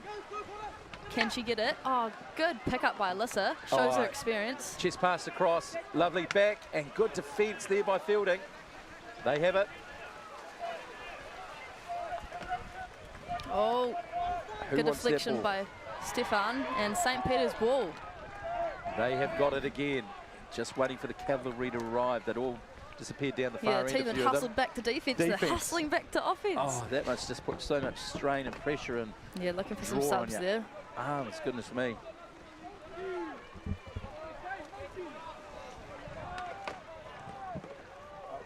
Right, St. Peter's down the middle of the pitch. What can they do? Looking for the feed into number 7, if they can. Bit of action below Not quite. the goal. Overhead pass, backhand almost. Oh, Goes great. wide, leaning back, having a look. And Oh, a bit whoa. high. Yeah, that was the sand wedge and that Yeah. went way at the top of the goal. Great power, just not quite the accuracy they're looking for. For sure. Breeze just picked up a little bit here. Yeah, it might throw the players off a little bit, but Yeah. And it can make a little bit more chop on the pitch, Georgia. yeah, for sure. Definitely the crosswinds can change the wave pattern a little bit. Good time to get on the foils. Yeah.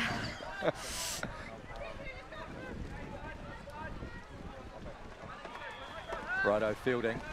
They're 2 goals adrift. What can they do?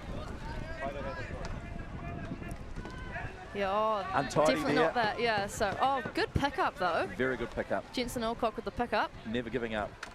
And they have it now. Plenty of time on the shot clock.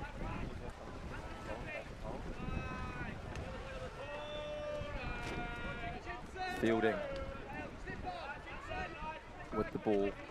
2 goals adrift. They will certainly want to score soon. Or Jensen Alcock be the drive there. If they can get it to him. No, good not defence quite. again, St Peters. The ball's loose. They come Could away be with a it. fast break opportunity. Fielding One is against really 2. caught up there. Yeah, they have. They put the hammer down. 2 defenders for Fielding, and they Great speed by the team there. gunned it Hustling back, back. didn't they? Gunned it back. They gave it the jandle, and away they went. Yeah.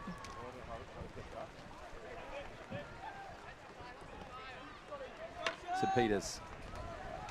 So they're sticking with this exact same They are. offense each time. Each so. time, yep, they know it. Oh, great Good shot, by great Alyssa. defence.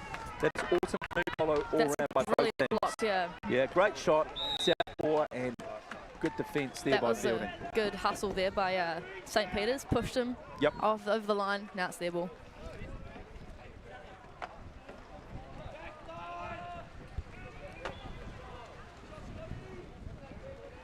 Righto, St Peters. Shot clock reset. Plenty of time. They have the position here, and they're 2 goals to the better over Fielding. Alyssa's looking for the drive. And Stefan's making a bit of a gap for her. And we're getting close to the 3/4 mark for this game. Yeah. And it has to be said, St Peters have very much looked in control. There have been Yes, times when Fielding have had opportunities. They do have 1 goal on the board, but St Alyssa's Peters, ball. here we are, back, couldn't blocked early. Great defence there by Fielding, yeah. Some very strong players in St Peters there, but Fielding were like, no, we've got it. Yeah, exactly. Yeah, no, they were very calm. So they've got the corner St Peters on the near side. And let's see what they come up with.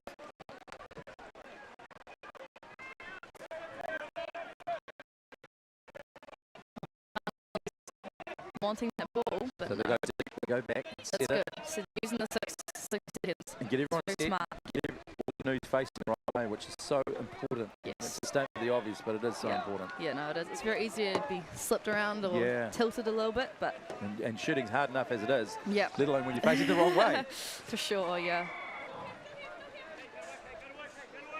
Right, under 5 minutes about to roll on the game clock there. And St Peters very much in control. Counting down. They go wide again, trying to find someone free. Bounce Great past feed in, in. leaning back, having a look, and a goal there for St Peters. Great shot by Stefan Van Oefelen, number 8, St Peters. Brings the score to 4-1 to St Peters with 4 minutes and 48 seconds to go. Very patient goal there on the replay, as we can see, Georgia. Yes. Great And- feed in there. Yep, and slammed it in the back of the net. Well taken, and St Peters move ahead 4-1 over Fielding. But what can Fielding come up with? They certainly have tried hard, and their defence has been very good, but St Peters have had so much possession. Great defence by, oh no, unlucky, a bit of a paddle foul there. Fielding have it. Can they turn this into goal? Let's see what they can do. Looks like a driver on the side. Yep, plenty of time, pushing, hustling, trying to find space for someone. Overhead pass, it goes back to the Fielding player. Setting themselves. They go across this near side. Good Another pass. lob pass. That's Very a great pass. Beautiful pass. Well taken. Goodness me. Here we go. Fielding. Possibly a shot option. Where are they? What do they want to do? There they go, in the middle. Over the Oh, top again. nice pop Someone's over. free. It's a gap, but a block by St. Great Peters. shot by Tyler. Goodness. Golly. You can see a shot variation in this game, actually. You can see them bringing it right low and bringing it right up. And, you know, there's so many different ways to shoot. Yeah. So it's really cool to see them really exploring. So we've got Fielding with a corner on the far side. They're in possession. Looking for the pop over again. They are 3 goals adrift right Oh, now. no, off the boat. That's unlucky after Yeah. all that hard work. St. Peter's ball now. Yeah, we're going to get close to under 2 minutes left on the game clock. St. Peters looking comfortable at this stage. It looks like Fielding is coming out to press. So man-on-man Yeah, trying to defence here, trying to really get those loose balls. get a turnover. Yep. And hopefully they can come up with something. Big ball up to Alyssa Shepherd there. Good Great hands. accuracy. Yeah. Over there, and the third player arrives. But there's 3 there for St. Peter as well. Ooh. St. Peter's with possession. Up and in. Good And work. a great goal there. Great composure by Stefan Van Oefelen there. I thought I might have been a bit of a foul. He could have got a bit flustered, been like, guys, it's a foul, you know. But Yep. he really kept himself cool and was like, you know what, I've got this. So it's really cool to see the maturity in the team. Oh, it was a great goal too, because as you said, apart from all of that, he still had to find the back of the net from a decent distance. It was a low trajectory, but he had the power and... So, yeah, it really just shows the skill of the team. Nothing but net. Yeah. 2 minutes to go, 1-5. St. Peter's up by 4 goals. Fielding, leaning back, blocked by St. Peter's. And look at the power there, St. Peter's. They're not leaving anything out there, are they? So a paddle foul on the goal for St. Peter's. So fielding Fielding's position. still staying to press though. Yep. So it's playing on. Oh, St. Peter's position. Beg your pardon. Keeping it nice and calm. Yep. They're not actually wanting to. No, a bit risky under the goal though. If there's any turnover, it's right there for Fielding. Oh, good skill on the Canoe play though. by Stefan. That was sort of a pirouette and a turnaround and kept the ball on the other side of the Canoe. And nice ball forward too. Good timing. Ball's over to Tim Coulson. Here he is. What can he do? Fake and go. Good defence. Big ups to the Fielding defender. That was a great block. Good pressing by the team. You know, he could have stayed on his player, but he dropped a goal, which was very smart, I think. Yeah. If you back yourself better in goal than one-on-one, then go for it, yeah. No, couldn't agree with you more. St. Peter's. They lead 5-1 over Fielding. Looks like Fielding's dropped a bit now. Only a few out. The pace of the game and the physicality of this game catching up with both sides. Yes, yeah. But St. Peter's just look like they have a bit more in the tank. Yeah, they're just at the stage. Bigger of a team as well overall. Great block. They're a champion team though. And here they are again, looking for another shot on goal. Oh. We're down underneath the last minute of the match. There. St. Peter's ball.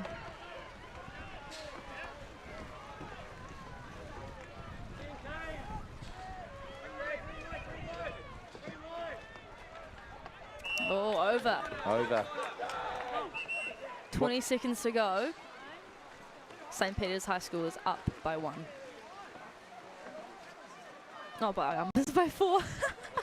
St. Peter's is up by 4. The score is 1-5. 1-5. St. Peter's have this game well and truly.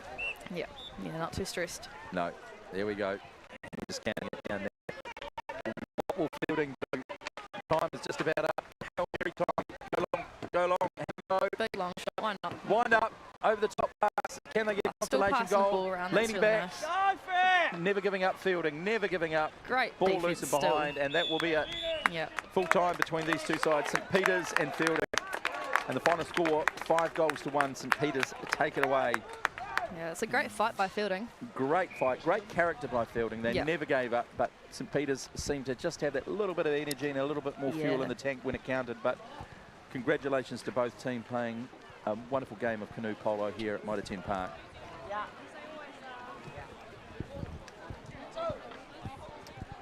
There was talk of actually a few showers coming through at some stage, but I don't want to give them threatening it. Well, I don't want to give them the give it the commentator's excuse, but around the time may be okay. And we're going to throw to Casey on the sideline, who has an interview following that awesome game. St. Peter's taking it away 5-1. Cool. So we're down here with Carl, coach of that team. Very experienced player himself. So what do you have to say about that game? They stuck to the game plan. We played good D. We knew they had some strong outside shooters, Tyler Walters and Kai Alcock. So we just knew we had to sort of mark them out, and we did. They scored the 1 goal on the GPS, which was caused by a strong drive by Tyler, who'd made a nice dish. But yeah, we stuck to our game plan. We took our time on offense. We let our bigs get to work and took our time, and the game plan paid off. So it's good. Cool, and we can see you've got a couple of girls there in that team. How are they holding up? Alyssa and Amanda are outstanding. Didn't get Amanda on as much as I like to in that game. But you can watch Alyssa shoot. She's as good as any of the guys here, if not better than most. She's an incredible shot and a real workhorse on defense as well. Yeah, great girls. Yeah, so awesome to see the girls out there competing with the boys and holding their own. So, yeah, anything special for the final, or just sticking to the game plan? Stick to the game plan. Keep the D solid. Take our time on offense. Let the goals come one by one. Yeah. Cool. So first team in the final. Good luck for that. Thank you very much. Thanks, Casey. See you around. Thank you. Hey, thanks very much, Casey. And the next game we have Middleton Grange against Palmerston North Boys High. Yeah, we've got Middleton in the blue on the left-hand side there, and Palmerston North Boys High School in the white.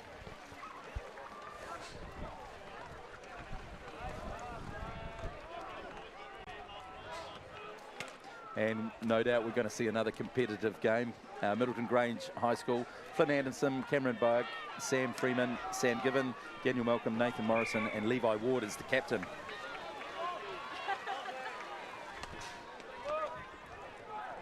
And having a look at Palmerston North Boys High School, Alex Anderson, Ryan Bennett, Cameron Gemmell, the captain there, Tom Hawkins, Ruben Holland, Liam McEwen, Logan Mitchell and Ben Peterson round out that side.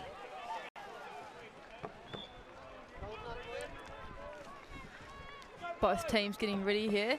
Middleton come all the way from Christchurch.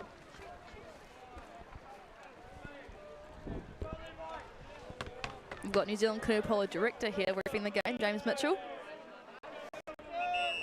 And Palmerston North in the white vests on the right of your screen, Middleton on the left as you see it.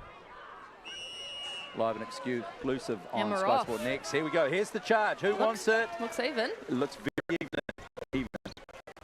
Ball goes to Palmerston North Boys High School. They get the first touch. And they bring it over this near side.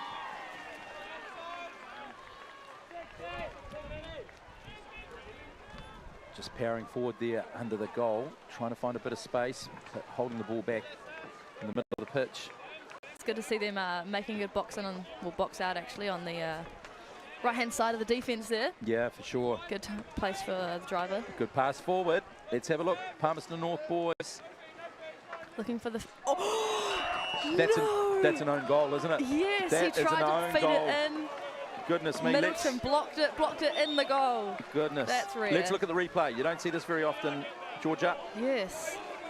Lining back. Oh my goodness. Oh, you got a feel for it's that, so player. Unfortunate, but man. Let's see what Middleton can do. They're charging back now.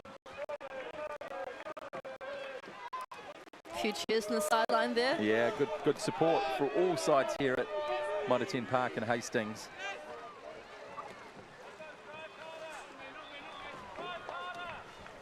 Let's see what Middleton can do. A bonus goal, one has to say, for Palmerston North Boys. Yeah, a bit lucky. Goodness. Here they go, Middleton. Great feed in. A little bit of white water, the almost. ball's loose. Who wants it? Oh, Boys High's ball now. Yeah. They have it, and they come away with it. Nice Overhead and safe pass. passes, Yeah, yep. bit of space on that far side too for Palmerston North Boys.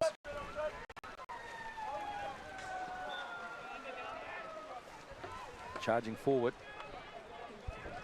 The attacking players to get under the goal and waiting for the infeed. Here it is for Palmerston North Boys. Ooh. Great defence from Middleton. That's a great shot, yeah. Great shot, but great defence as well. Yeah. It's been a characteristic and hallmark of all the games that we've seen here this morning. Yeah, it's been great D scene this morning. Just incredible. Again, the cliche with sport, defence often wins games. Yeah. And we've seen that. New Zealand seems to be very good at their defence and just in general for canoe polo. Yep. And things, New Zealand defence is really good. Yeah. Something the coaches really drill down and focus on with the players, Yeah, Georgia? yeah. New Zealand's quite a big kind of country. We build our players big, and so we're used to these big. We have strong, wide feet, New Zealanders too, don't we? Wide shoulders, wide feet, shoulders. wide everything, really. Yeah, so it's exactly. really handy for canoe polo. Upper body strength. Tick the box. Yeah. We breed the perfect canoe polo players. We breed them big, yeah. Exactly, in Aotearoa, which We is do. great. Yeah. Here it is, bit of white water there. Oh, good steal by Palmerston. Palmerston North up wow. and in, and another goal for Palmerston North Boys. Brilliant feed in there. Yeah, let's have a look at that on the replay. So quick. That was a very quick feed and very quick fire to score. As we can see, Georgia got Good a white steal, water there. Yep. Straight. Oh, that's brilliant. Yeah, straight over the head. I tell you what, if he missed the goal, it would have been in the car park on the other side of the pitch. Yeah. He had a whole That lot was of a power. lot of strength there. A lot of power lined up with that. Yep, for Yep. sure. The rubber band was well and truly stretched. Middleton, they want to come back here. We're not even at halfway in the first half. It's important that they do. Coming forward now. Oh, great shot. That was an excellent shot. One of the Yeah. best we've seen from that distance wow. here this morning. Yeah, nice and flat. But looks Nice like and Boys flat. High's ball. They come away with it. We've got Ryan Bennett sprinting up the court, looking for that pass. Good defence there. Twist and roll, comes back with it, finding the support in the middle of the pitch. Bit of a rushed pass there. Palmerston North Boys, do they have it still? Oh. A roll, the ball's loose, who wants it? Middleton have it. If they can my get no, they goodness. can't. Palmerston North Boys has it. Oh, a few There's a paddle paddles down. lost. It's carnage out there. There's paddles missing. Middleton's ball. There we Here are. we go. What can they do? They've got the 3 players coming up from the back. They were back in defence. Now they're coming forward. Can they take advantage of this? Palmerston North Boys in a little bit of disarray at the moment. Let's see what they can do. They're getting set now, the defensive line. But Middleton Oh, and over. big shot there. And wide.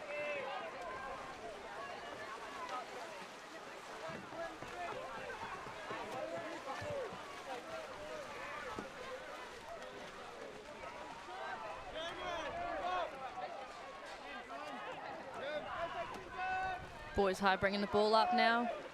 Taking their time, nice and slow.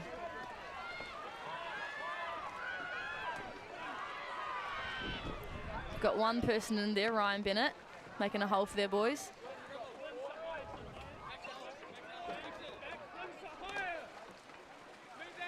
Let's see what they can do. Let's see, up and over. That's gone really wide. Very big power in that shot there. There was.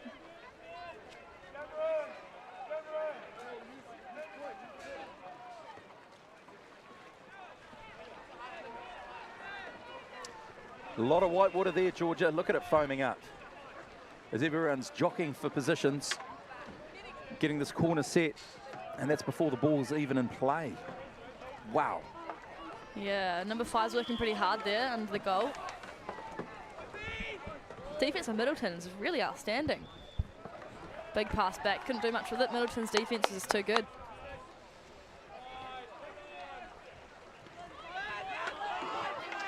A lot of clunking, a lot of crashing there. Oh, A nice block. just wide. Middleton's ball. Middleton's ball.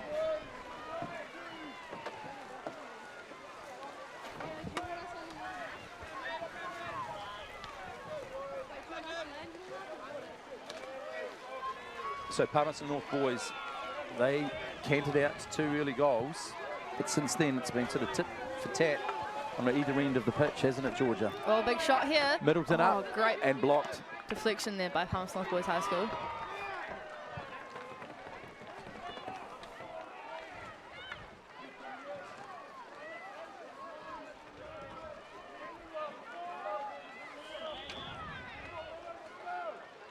Let's see what they can do. Drive by number 1. Can he pop it over? He's a bit side. Oh, great feed. Nice bounce pass in. Middleton, Oh, good lovely shot. deflection. Yeah. Bit of a race to the ball, a good push.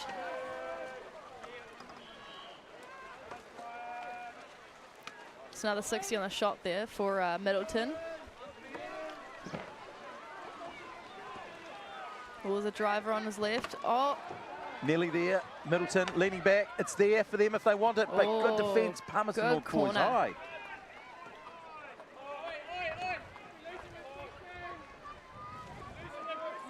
Let's see what they can do, Middleton.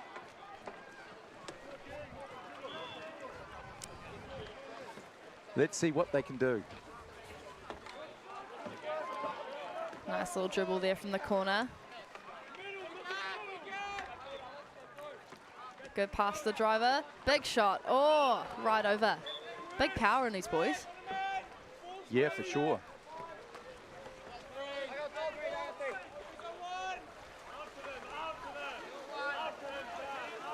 Bit of pressure on the ball here from Middleton. Got a full press going. Full press. Down by 2, first half, why not? Oh, and it worked for them. They've It got, did. oh, Oh, who's got it? Who's got it? Who wants it? they've, okay, looks like it is Middleton's ball from a foul. That's great pressure by them, it's exactly what they want. Oh, ball's right up, but it got deflected, but still Middleton's ball. Still Middleton's ball.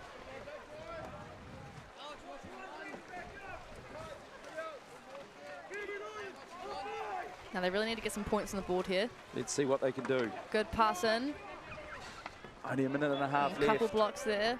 Palmerston North Boys High are ahead 2-0 and looking really good at times, but Middleton are hustling.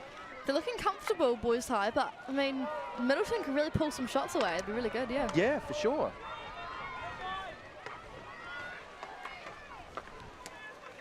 So nearly half time here in the first half.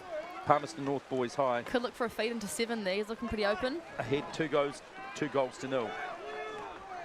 Oh, shot. Oh, nice deflection there. Nice deflection. Kept it in. Oh, might be pushed out though. Off the boat. Yeah, okay, it's out. Palmerston North Boys High School's ball now.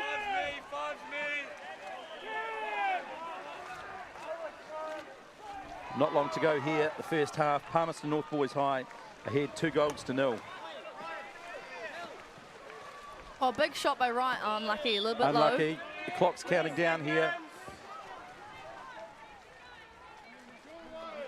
Middleton Granger's ball now, 20 seconds on the clock. They are down by 2 goals. Hail Mary time, do you think? What are they going to do, Georgia? Yeah, I mean, they can put a shot if they want, but they definitely don't want Boys High to get the ball back. So No. safe shot. Safe shot. Plenty of time, obviously, in that second half too. Only 2 goals, the difference. Ooh, up and big over. shot. And the clock just about done and dusted here in the first half. Palmerston North Boys High. They go into the halftime break. 2-0.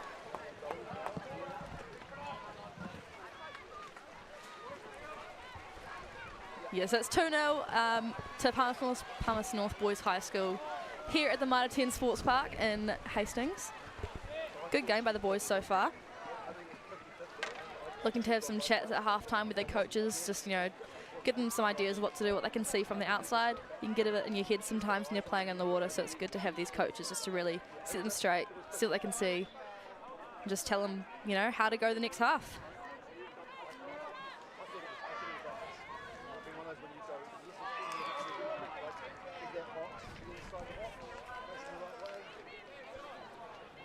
So the first game of recorded canoe polo in New Zealand occurred in September 1961 in Gisborne, on one of the rivers in Wairoa and Gisborne Canoe Polo Club. So it's been around for a while. The first game was played in canvas canoes with 4 players per team, and scoring a goal by getting a ball inside a moored tractor in a tube. So it's come a long way since then. Now it's 5-a-side with carbon Kevlar boats and paddles and some very fancy gear on the water there today. The New Zealand senior teams first competed in 1991 in Australia and then internationally in 1994 at the World Championships in the UK. Looks like there's only 25 seconds left of half time. The boys are getting pretty hyped. Middleton's down by 2 goals. Looking to see if they can get some points on the board in this second half.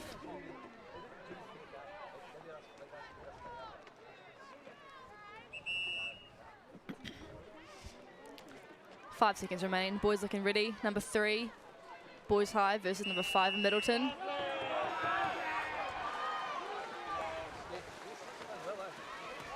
Looks like Cameron Gemmell from Palmerston. Oh no, he doesn't. Middleton Grange gets the win for the charge. Starting off the second half strong. Hopefully they can take their time and get some points on the board here.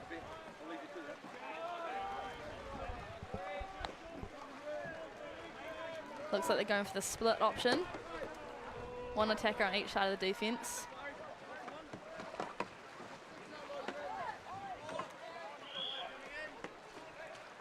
Number 5 for the drive. Number 1 holding him up very well to try and make that drive easier for his player. Oh, there's not a lot of passing options. Good cover. Boys High is scrambling to make sure that no one gets inside their defence.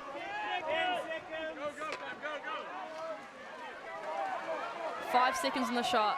Need to put a shot away. Or two-handed. Ooh. Yes, that's a foul there from Boys High. Can only push with one hand, so double-handed push is very illegal, so that's a green card. Only a green though, so that's all right. But that's very lucky for Middleton. They only had a few seconds in that shot clock.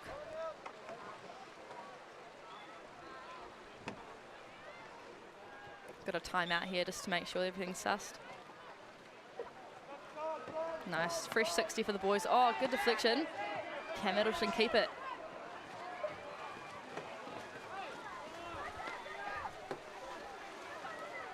Oh, whose ball is it going to be? Looks like Boys High's got it. Oh, Boys High. Oh, my goodness. Okay, yeah, it's getting a bit rough out there. It certainly is. Yeah. My goodness. Just trying to see whose balls are going to be. Everyone's getting a little bit foully, but it's always good, intense polo. Middleton's ball still. Look at that. Oh, and back to boys high's ball. Everyone looks a bit stressed.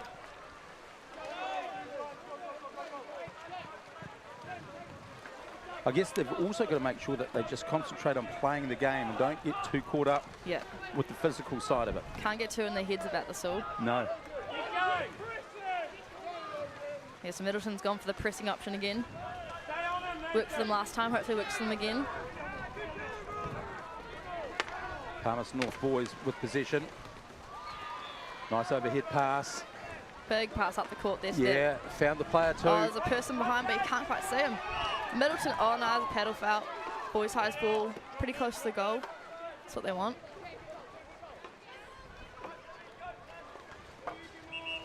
Right, Palmerston North boys high, they're ahead by 2-0.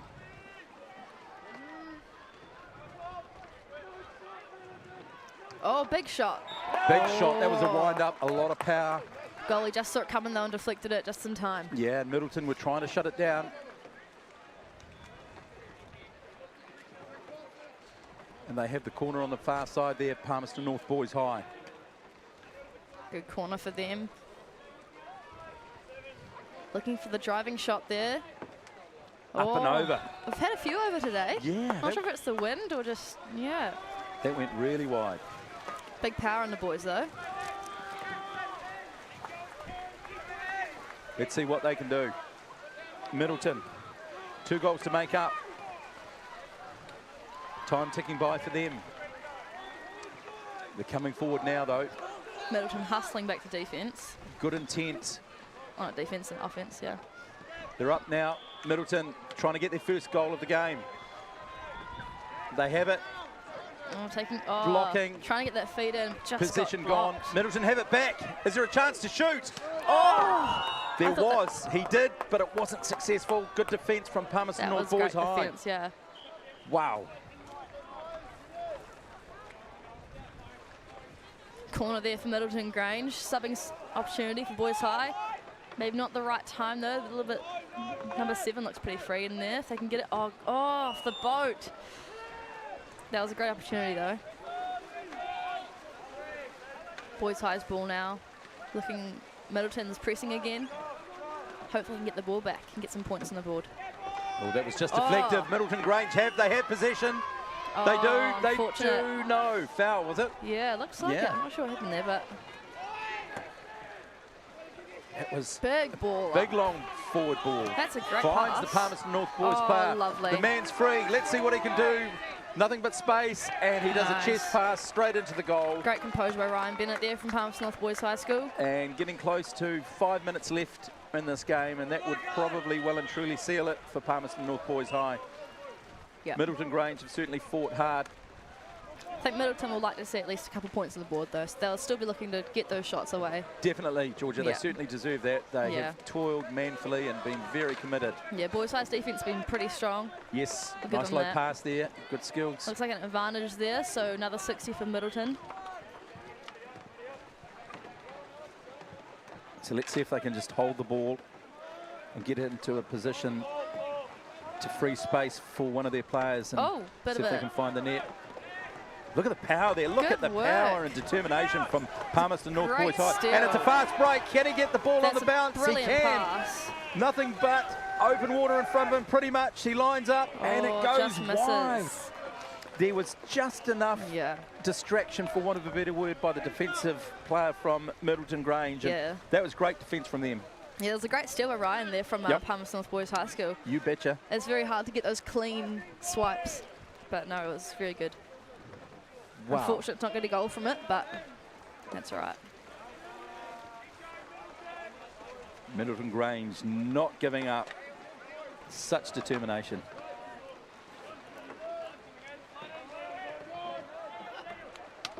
Good defence there that time too from Palmerston North Boys High. The shot was made, but it was deflected and blocked. And Palmerston North Boys High come away with it. Under 4 minutes left here in this game. 3-0, Palmerston North Boys ahead. Pressing still from Middleton. It's a very good option by them. They press pretty early.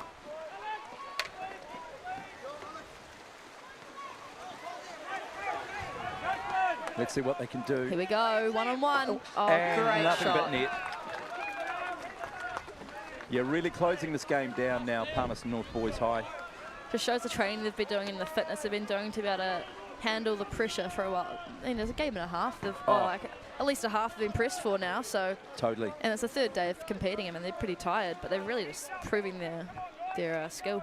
And they also would find that their continuity develops. They get more familiar with where their fellow team members are going to be, and sometimes it can be a nod and a wink or just a preset move that you don't even have to signal. Yeah, just out of the corner of your eye, like, oh, there he is. He's good with the ball, cast it to him kind of thing. Oh, goalie. Oh, no. Oh. Boat foul. Under goal there, so Boys High's ball again. And they're coming forward once more. Middleton is on them, though. Look at Double that. teaming. Double teaming for sure. Backhand pass. Great hands. And just finding space on that far side. There's a few. Pass forward here. What will happen? Oh. Not happy. We're good. Not happy that player. We're fine. It was good defence. Looked a bit close, but no, it was all Middleton good. Grange, they have it now. Couple of minutes left. Let's see if they can get a couple of consolation goals. They want it. They want it. Hustle and bustle. In touch. Yes, indeedy. That's a foul. Middleton's ball. Middleton's ball. They'll be happy with that. Can they free it quickly? There's a bit of space up the middle. He's got to pass it back to the guy on the side. That's what he has to do, yeah, for sure. A minute 40 left. Let's go Middleton Grange. Great Get on the board, points. boys. Get on the board. Oh, I thought they just a might bit wide. Yeah, just a bit wide. Just a bit wide.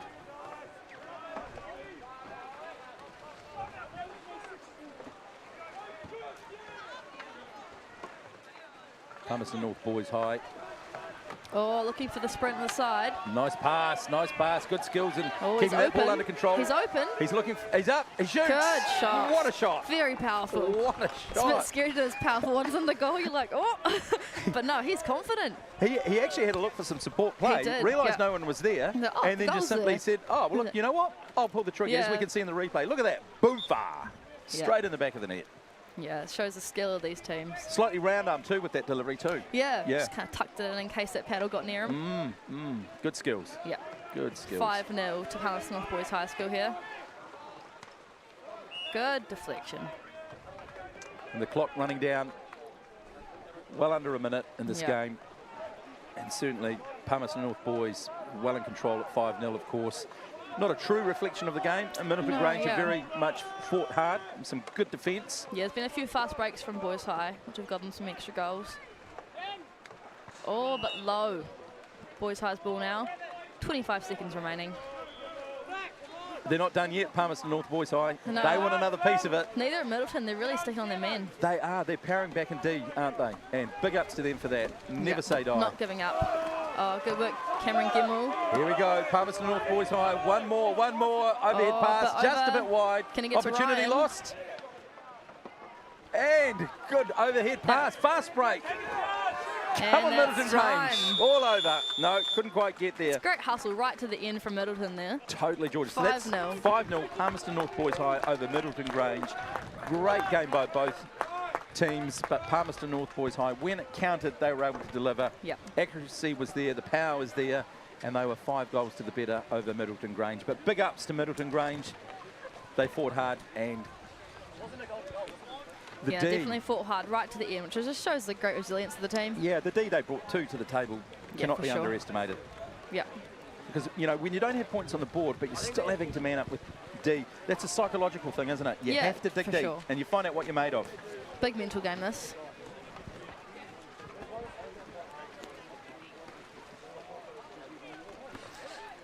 So we're just about to catch up with Casey's sideline.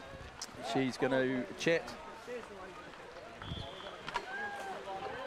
with one of the crew from Palmerston North Boys High. Over to you, Casey. Cool, so we're here with Luke, coach of the Middleton Boys, all the way from the South Island. Luke's also our women's 21s coach and has been for a while. Wow, yep, few years.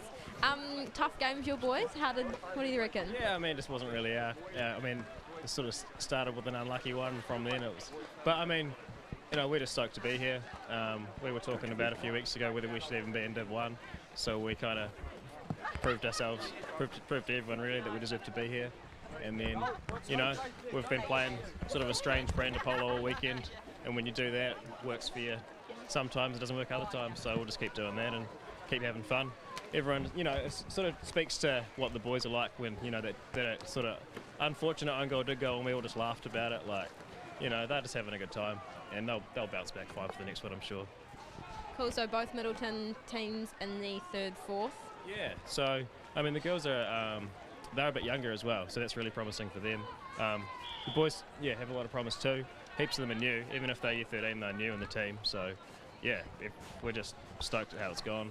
I mean, if you'd offered us sort of 6th or 7th at the start of the weekend, we might have taken that. So, yeah, we're stoked. Cool, so being from the South Island, do you prepare any differently, do you reckon, to the North Island teams? Well, we don't really have any other schools to play. Well, that's unfair. For any Burnside, surely people watching, that's unfair. But in terms of other schools that come up here, we sort of have to play as a team in like the local club league to get the full strength competition. So that's sort of quite a different style of play, sort of playing against older guys who sort of play really slow and that. So it's a bit different. Yeah, I mean, obviously it's a big logistical mission, which, you know, my dad and the other teacher, Andy, is huge amount of work for them every year to get up here, and heaps of parent support. Like, probably got, I don't know, 10, 15 parents up here, so it's been awesome having all those guys come up as well, so it's a big effort. Cool, so hopefully some bronze medals for Middleton. Cool, thank you. Hey, thanks very much, Casey. Good to have you on the sideline doing the interviews. Of course, events like this can't take place without the fantastic support of sponsors, and we certainly want to give a big shout out and our sincere thanks to these sponsors: the Eastern Central Community Trust, jcpolo.com, Canoe Polo Supplies, New Zealand Secondary Schools Canoe Polo, Polo Mania, the New Zealand Sport Collective, and Tawny. And of course, this coverage live and exclusive on Sky Sport Next via the YouTube channel. The next game that we're going to be broadcasting for you, we have Sacred Heart College against Taradale High School. And looking at Sacred College, we've got Tessa Corey, the captain, Emily Kelly-Lowe, Georgia Kieran's in there, as well as Helena Street, Emily Dehill, Hannock Rich, Annabelle Coco-Price, and Michaela Simmons.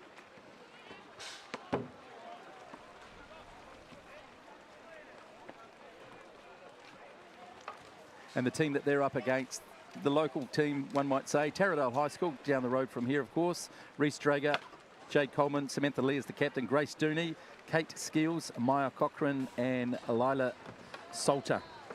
And Taradale High School, they are in the blue with the yellow vests, and Sacred Heart are in the crimson on the right-hand side, as you can see.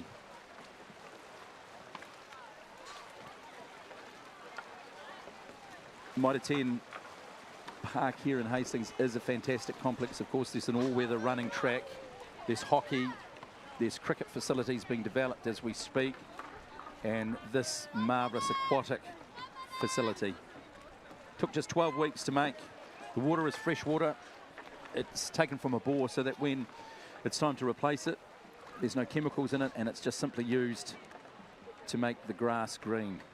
Water's such a big commodity right throughout the world, but particularly in an agricultural-based economy as we have here in Hawke's Bay.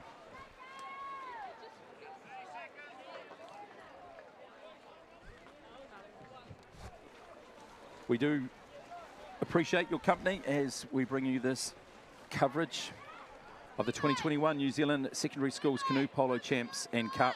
Started on Friday. There was action yesterday, and it's finals time today. Started at 8 and goes right through until the finals at 3. So let's have a look at the charge.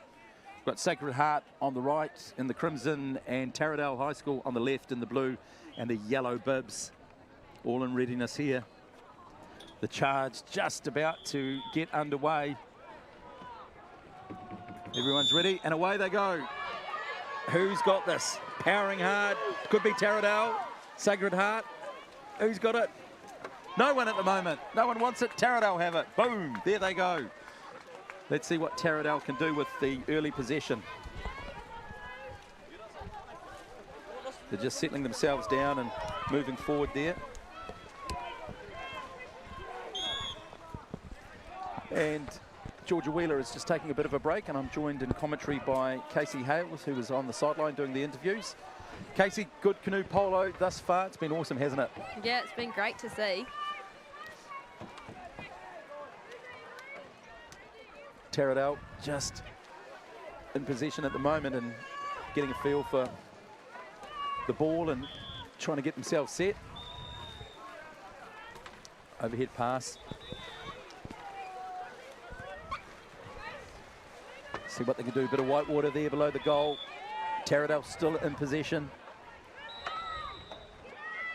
I think I might be a little bit biased towards Taradale. I'm an ex-Taradale student, Uh-huh. so yep. Two local sides. Yep. Yeah, Taradale have an awesome coach, Kirsta Demanson-Wilson, so she's doing some good work with them, but they're all quite young paddlers. But hey, look, the sport's in great shape. Great to have such wonderful talent and youth coming through, though, Casey. Yeah, for sure.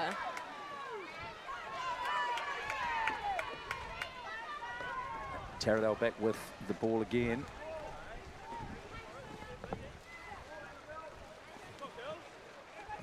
Let's see what they can do.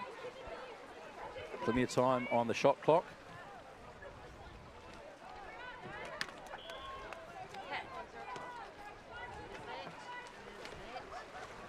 Just having a look there, Taradale. Oh, so that'll be a foul there, just on the deck. Up, and the shot was there, but it was blocked.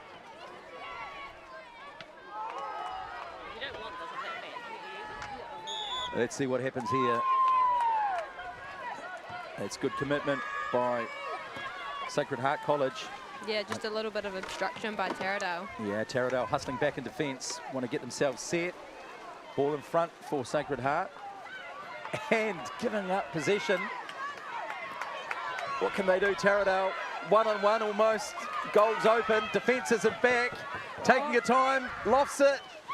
Nearly. Great Unlucky effort. shot by Grace Dooney. Yeah, she had a good look there. She got herself set, but look, until you've been in a canoe, travelling at speed, trying to shoot, it's pretty darn hard, isn't it, Casey? Yeah, for sure. She's a whitewater canoe slalom paddler, so she definitely knows how to paddle, but yeah, I think she could have taken one more dribble there and just got herself a little bit closer to the goal. Some great cross skills to bring from one sport to the other, isn't it? Yeah, for sure. Yeah, great stuff.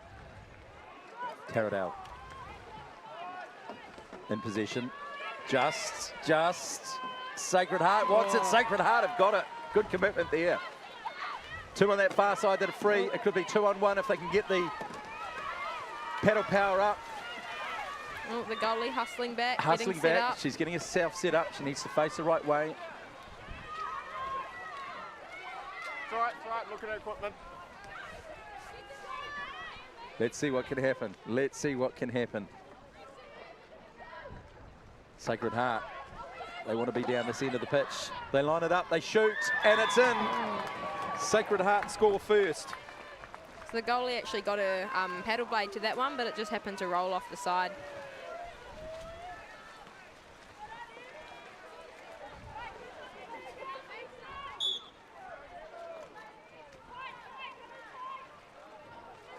So the early goal to Sacred Heart halfway through the first half.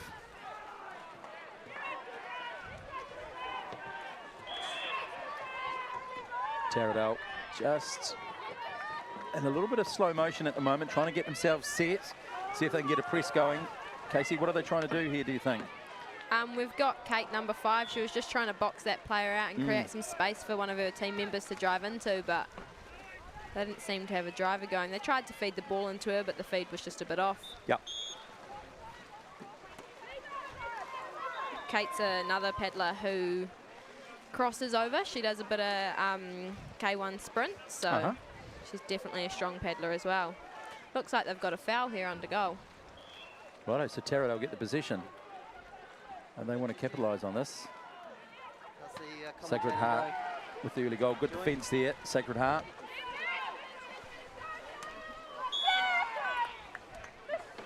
Oh, going back to the advantage. Sacred Heart come away with it. Let's see what they can do. Just getting themselves set. Driving forward. A bit of room on that far side. Plenty of time on the shot clock.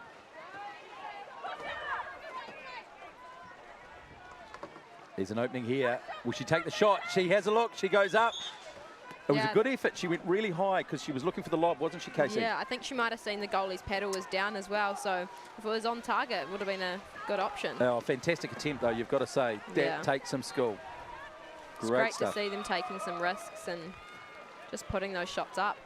Because, I mean, it's that cliche. Sometimes the more times you take the shot, the more chance you've got of one going in. I know that's a statement of the obvious, but yeah, you've got to keep having a go. Yeah, you can't get the points on the board if you're not trying. There you go. Let's see, Taradale, they're 1-0 down. They just need to find a bit of space and get a chance to have a go. Let's see what they can do. Oh, what a shame off the front of the Canoe, but still they have it, Taradale, still they have it. Plenty of time left on the shot clock. It's all good for them. They don't need to lose their shape or composure in this attacking zone here. Right, they've got 2 under goal there, Casey. Can they find some space, do you think? I'm hoping so, but those 2 under goal need to make sure they know where that ball is. Up and just off the crossbar. top. Great shot there, Taradale. There's a bit of power behind that one. There certainly was. Yes, indeedy. Sacred Heart. So good hustle back there for Taradale and D. 4 players back. The goalie getting set off your screen. She's back there now. But we've got 3 coming up the middle for Sacred Heart as we're getting close to half-time here. Just getting out of shape when the Canoe there. Now she's got it. Yeah, it's so important that these girls get those passes going at hands. Just those basic skills. If you can't get those, it just slows the game down. But keep it forward of the player, don't you? That's what you want to do. Yeah. You can see both teams have had a couple of breakdowns just with their passing going to the water or off the boats or just like we've seen now. They're doing well to clean it up. Yeah, Taradale in position. Getting close to 2 minutes left in this first half. They bring it to this near side. Good pass. And going back again. Good interplay between Taradale right here. Yeah. Popping it forward. Powering on Taradale. This is a good series of plays. Nice shut down by number 3. Yeah. Whistle gone. No.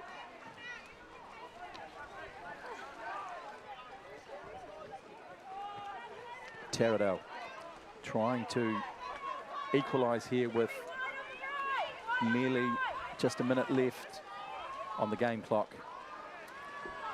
Shot clock counting down. Sacred Heart have it. Is it a fast break? They bring it this near side. Taradale back in defence though. They get possession. Clock shot reset. Getting close to just a minute left.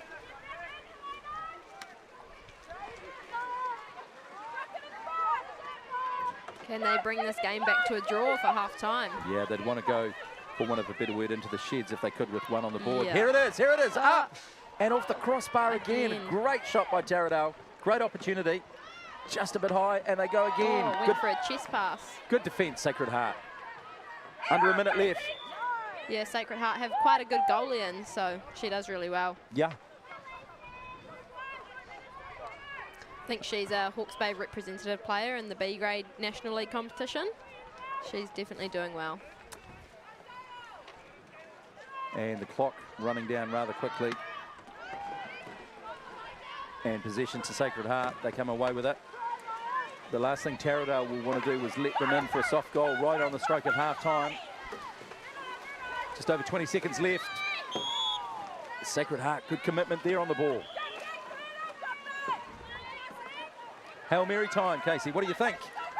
Don't know. I think they might be looking to put a long shot up with nearly just 10 seconds to go. Oh, they go short. They lose possession. Taradale have it. Yeah, Taradale just needs to hold it now just to keep only 1 in it. The big call, the ball forward, hustling forward. Taradale, can they get one before the buzzer? No, they can't. So not quite enough time. At half-time here between Sacred Heart College and Taradale, a local derby, one might say. Sacred Heart are ahead 1-0. And we have a couple of minutes half-time for the players to compose themselves and the coaches to have a little chat. What do you think both sides need to address or fine-tune for the second half, Casey? Ooh. It's a good question. I think they'll both just be going back to those basics, just executing those passes, supporting each other. Yeah, I think that's all they really need to focus on at the moment. Yeah, for sure. I mean, they don't want to try and reinvent the wheel too much and make things complicated. No, I think they both know what they need to do. It's just about going out there and doing it, keeping composed. You can see Sacred Heart's already ready. They haven't actually had much of a chat, but Taradale's in with the coach having a talk. I'm joined here in co-commentary with Casey Hales. She is the Paddle Ferns under-21's vice-captain. And we're just waiting for the second half to get underway between Taradale and Sacred Heart. Sacred Heart, they are in the crimson maroon tops on the left-hand side of your screen, as you can see, and Taradale, they're in the blue tops with the yellow vests on the right-hand side of your screen. Not the tropical weather that we normally expect of Hawke's Bay, Casey, but still, we've got sport, and that's the main thing. Yeah. Given the way of the world over the last year or so. Yeah. No, it's definitely good to be happening, but it's definitely cold down there. It's been cold for the past 2 days, so. They're not wearing full wetsuits either, are they? No, just thin rash tops. Wow. That's about it. Some of them might have a little bit of a neoprene kind of vest on, but I don't think any of these girls do. They're being tough. Here we go. Here's the charge. Who wants it? Who's hungry for it?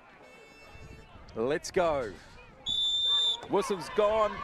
Ball in the middle. The charge happens. Too close to call. Looks like Taradale. Oh. Doesn't look. Yeah, Taradale can have it if they can spin around. They can't get on the foils. Yeah. Nearly. So one of those two girls who charge, they have to become in possession of the ball. No one else can go pick that ball up until they've done it. Correct. So it was just up to those two. That's why everyone was standing back, for want of a better word, and having a look. But Taradale, they have possession. Forgive me, Casey, after all the excitement of the America's Cup, I can't help but use boating terminology when I see water and canoes. Yeah. I'm thinking foils, I'm thinking jibing, I'm thinking tacking, but different sport. Yeah, you don't have much of that in canoe polo. You have a bit of a pivot round. You have your stern and your bow and your port and your starboard and so forth. Yeah, well, we definitely use the stern and whatnot, but we never talk about port or whatnot. Too big a word. Yeah. Here we go. Taradale in possession, under the net, up and lobbed and in. Yes, they get the equaliser. Lobbed over the goalie. That was a great goal because there was a lot of action in front of that particular player. And how difficult is it to try and do a lob shot, Casey? Oh, it depends on what you're trying to go for. I think some of these girls, that's their shot they always go to. But, yeah, sometimes you can do change-ups, just releasing that ball differently. But it depends on where you're sitting in front of the goalie and what you want to do. I know a lot of goalies find lob shots quite hard to stop, but it depends how you read it. Yeah, for sure. Here we go, Sacred Heart. Scores tied up, 1 apiece here at Mitre 10 Park in Hastings. I think Taradale's halftime talk must have been a good one. Definitely.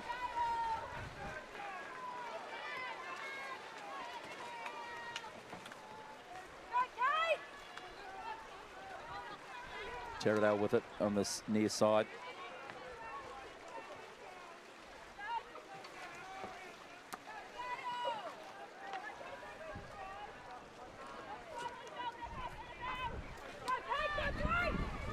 Taradale pressing on, driving in the middle. They line it up, they shoot, and good defence. Sacred Heart, absolutely outstanding. Good hustle there by Sacred Heart. They were able to defend up.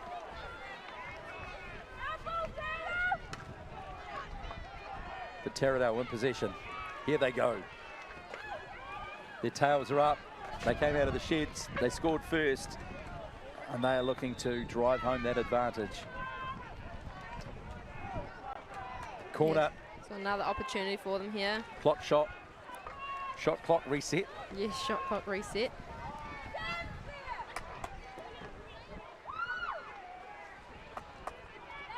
Taradale, plenty of composure. Under the goal, it's up, it's blocked.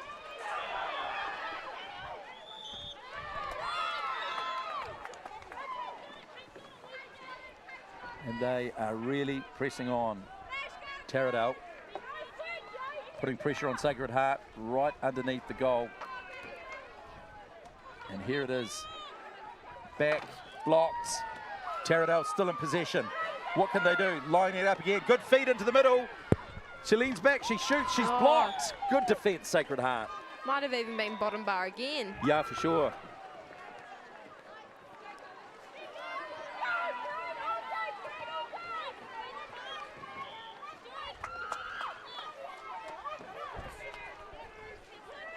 Taradale, they've had a wealth of possession over the last 3 or 4 minutes in the second half. They've Hopefully scored they first. can do something with it. They've scored first. They need to turn it into goal, that's for sure. It's all very well being down this end of the pitch, but you need to take advantage of that. Here it is, lining up, shooting and blocked again. Yeah. Good shot on goal, but equal good defence. And Sacred Heart come away with it. Nobody back in defence. But Taradale get the ball. Open goal apart from the goalie. Backhanded flick. They've had a paddle foul in here, so it's Sacred Heart's ball.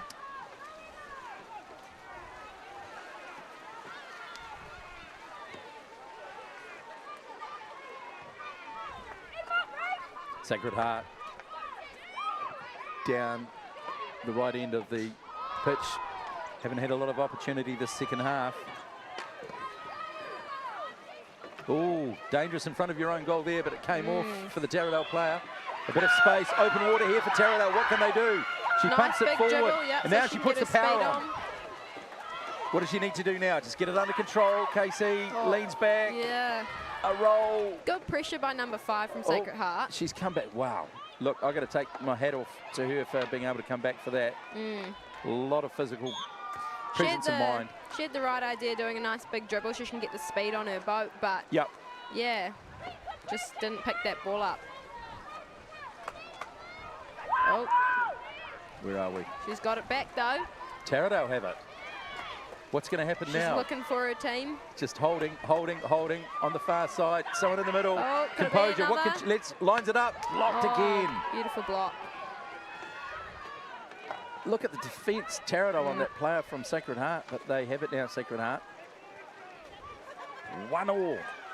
Under 5 minutes to go in the second half. It's been a ding-dong battle here. Both teams incredibly committed to the ball. Taradale just finding an extra little push in the second half.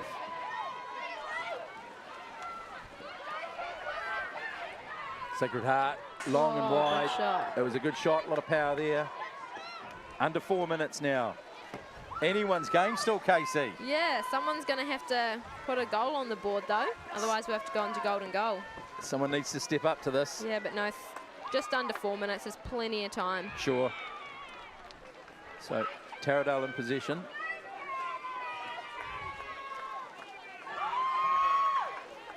Plenty of support from the sideline here at Mitre 10 Park. Taradale, what they can do. Good defence under the goal for Sacred Heart. Over the defence, just a bit far. Yeah. Here we go. Taradale having a look. Just pausing. Plenty of time on the shot clock. Righto, Taradale. It has to happen soon. Just trying to find a gap, aren't they? Good press there in the middle by Sacred Heart to defend. Up, leaning back. And the also top bar crossbar again. How many times have we seen that? Yeah, I think they're leaning back a bit too much. You can see when they're leaning back and they're releasing still back, that ball goes really high. If they could follow that through and just bring their body forward, it'd be a bit more on target. Get a bit more strength behind it as well and power. Is it a feel thing or a technical thing? Both. Yeah. Yeah. Sure. Sacred Heart. They haven't had a lot of opportunity in the second half. Good push by Kate. Great skills to grab that. And possession to Taradale. Crucially, just when it looked promising for Sacred Heart. Big ball over. Big Hail Mary. This is a good ball. The power up from Taradale. One-on-one. What can she do? She lines it up. She shoots. She's blocked. My goodness, that's great canoe polo on both teams' part, because the ball forward, she had to get on the power. She got the ball. Good defence. Great canoe polo both sides. We're counting down. We could be extra time still here, anyone's Casey. Game. Could be extra time.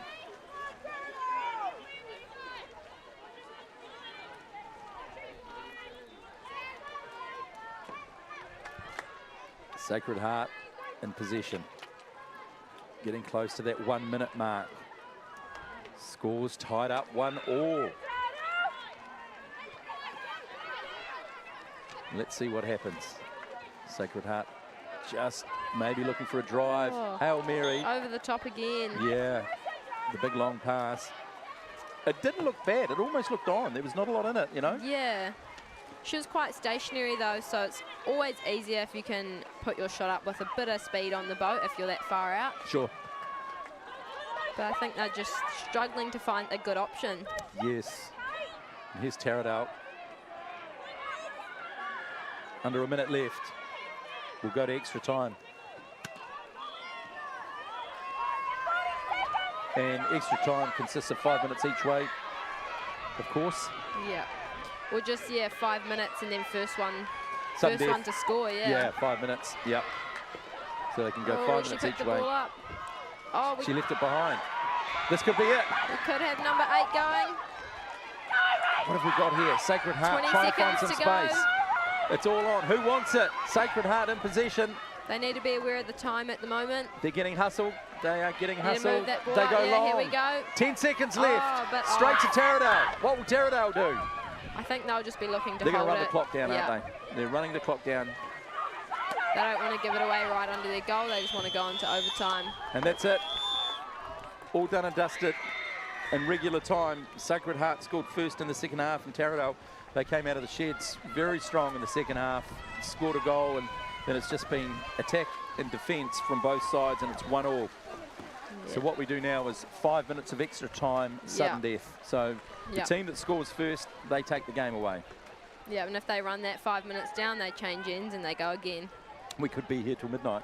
We could be. There are lights. I think the most I've ever seen is 4 overtimes, but Oh. we've got lights here, so. But yeah, the overtimes can get a bit tiring. We've already played 20 minutes of polo. They're not thinking of us, the commentators, having to do that, are they? Really not. No. And all these teams waiting to come on next.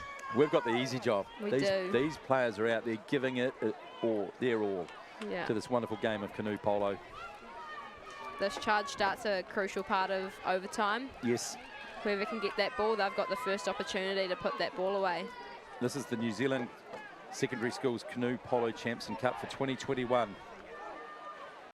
No quarter given and no quarter asked. Here they go. Here's the charge. Looks like Taradale just a whisker quicker. Yeah. Who's got it? Who's got it? Who's got it? Taradale, the ball goes loose, but She was there first again, but she didn't pick it up. Sacred Heart have it. Early possession, sudden death. Let's see what they can do. Sacred Heart. Goodness me, it looked like Taradale had it with the charge, but no, they couldn't get the bow of the boat on the right side to Yeah, there's get a it up couple onto, couple of elements to the charge start. Obviously the speed, but you've also got to know what to do when you get to that ball. for sure. Where to position your boat. Sacred Heart in the middle, leaning back, trying to find someone to fire. It's lofted, Oh, it's off the sidebar that time. Taradale have it.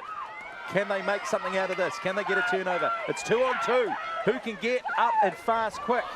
Taradale have it. They're powering forward. Good passing ahead of herself, that player for Taradale. If they can split that defender. Up. Oh. Giving Try it back. put the ball out. Yeah, giving it Keeps back. in. Giving it back to Sacred Heart.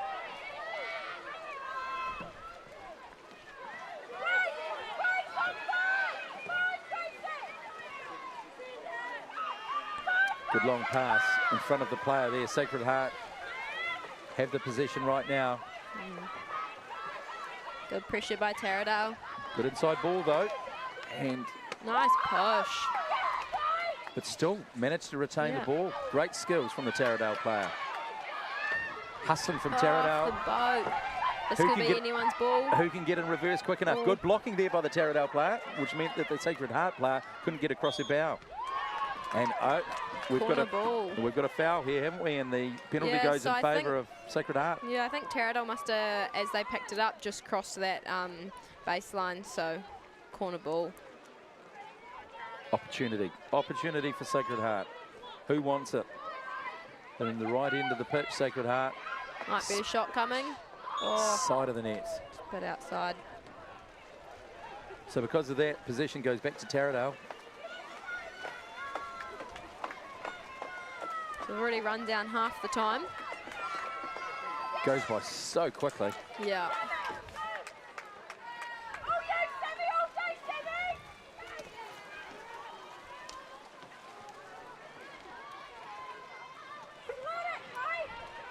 Taradale just getting themselves set here, Casey. What is their move? What are they going to play here, do you think? I think they might send the ball to the left. Yeah.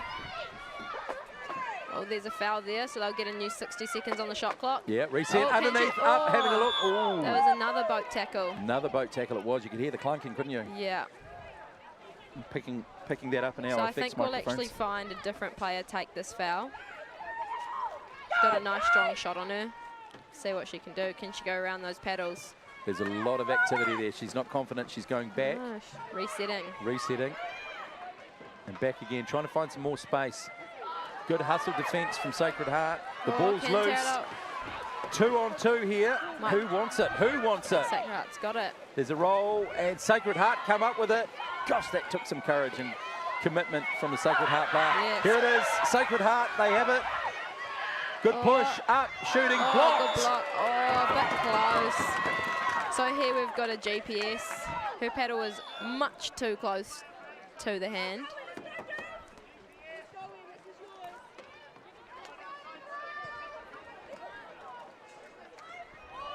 So basically what we've got is just a straight one-on-one shot at goal. Yep, so they're 4 metres out, goalie in. They get lined up by the umpires. This could finish the game. And it Finishes the game. They did it. Sacred Heart in extra time, a minute 21 basically, and they were able to get the goal that gave them the victory. What a game by both sides there, Casey. How good was that? Commitment, composure, compassion, everything committed to the game.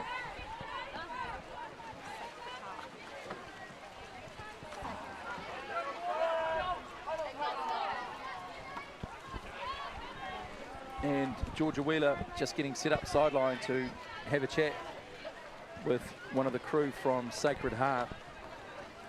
Obviously, disappointment for Taradale, but big ups to them for the way they played.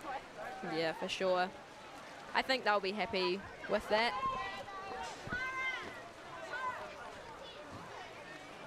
Good support from the sideline too, Casey. They were very vocal for the support of the Sacred Heart side, but also for the Taradale side as well. Yeah, I think it might have been the Taradale junior girls supporting their seniors, so that's always good to see.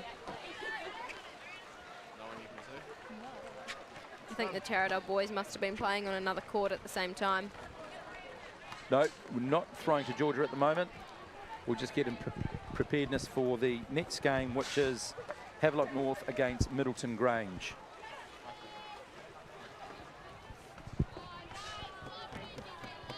And of course, Havelock North on the right-hand side of your screen in the white bibs and the black tops, and Middleton Grange on the left-hand side of your screen in the red bibs and the black tops.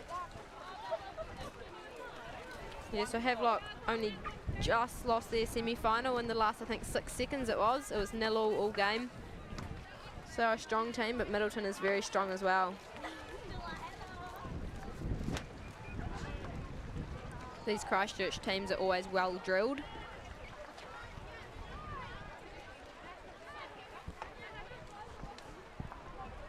So,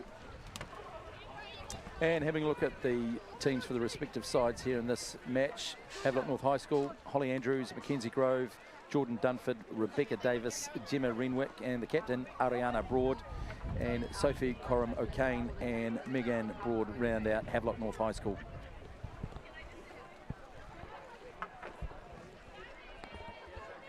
And certainly strength in Middleton Grange as well. Caitlin Adams, Scarlett Rose Adamson, Tara, Karen Chia, Tessa Given, Deborah Malcolm, Alex Prince and Abigail Ward. And here we are with the charge. We're away.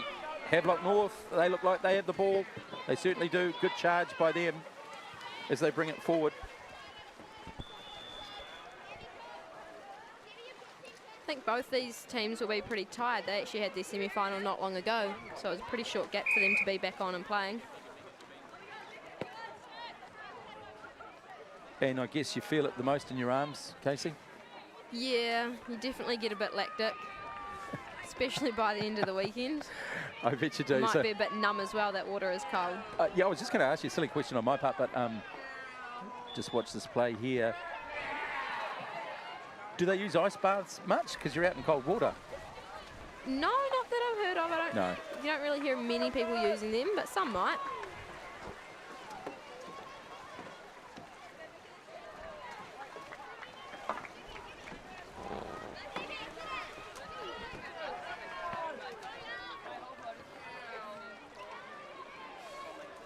And so we've got 3 playing 4 here. Yeah, so this is our playoff for 3rd and 4th, so it'll be our first bronze medal awarded. Wow. So we're into the big games. Big games, exactly. Steaming through the program here at Mitre 10 Park, I can tell you. Non-stop action. Brought to you live and exclusively on Sky Sport Next via the YouTube channel. Live streaming. How cool is that? Yeah, oh, big shot. Up, not quite. Yeah, yes, no, it was a goal. Yeah, dropped into the bottom left-hand Dropped into the corner and bottom. it's bounced off the bar at the back of the net, but it's crossed that front, so it's still a goal. Yeah, let's have a look at the replay, see if we see that. As Havelock comes in. Bottom left, Bottom yeah. left, of course, yeah. Just the angle was a bit deceptive from where we were. Yeah. So Havelock North go ahead, 1-0 in the first half.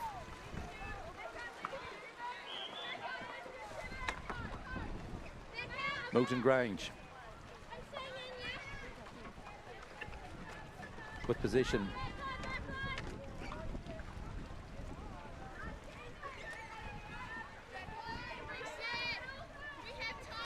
Yes, good communication out there for Middleton Grange. They're just saying to each other, plenty of time. Got about 20 seconds on the shot clock. It's coming down, but still, they just need to they want to set themselves up. Just trying to get people set. Yeah, there's only 10 seconds left, so they really need to start moving now. Yeah, here they go. Up, big long shot, but wide. Couldn't quite get the power. The Middleton Grange player there. Good effort though. So Middleton need to hustle back in defence. Havelock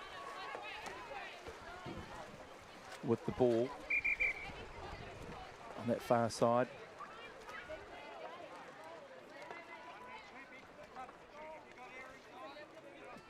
And just waiting to restart by the look of things, is it? Couple of substitution there, wasn't it, for Middleton Grange? Oh, so I think what's happened is the ref's been talking and the player that's just come off for Middleton has an illegal helmet. So that needs to be sorted before she's able to go back on. So they just called timeout for that to all get sorted. And here we are, Middleton Grange with possession.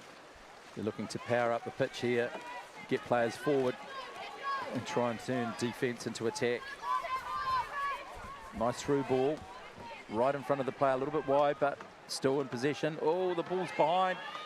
Havelock come away with it. Unfortunate way the ball fell for the Middleton Grange player and gives Havelock an opportunity. Good low, no-look pass on the far side.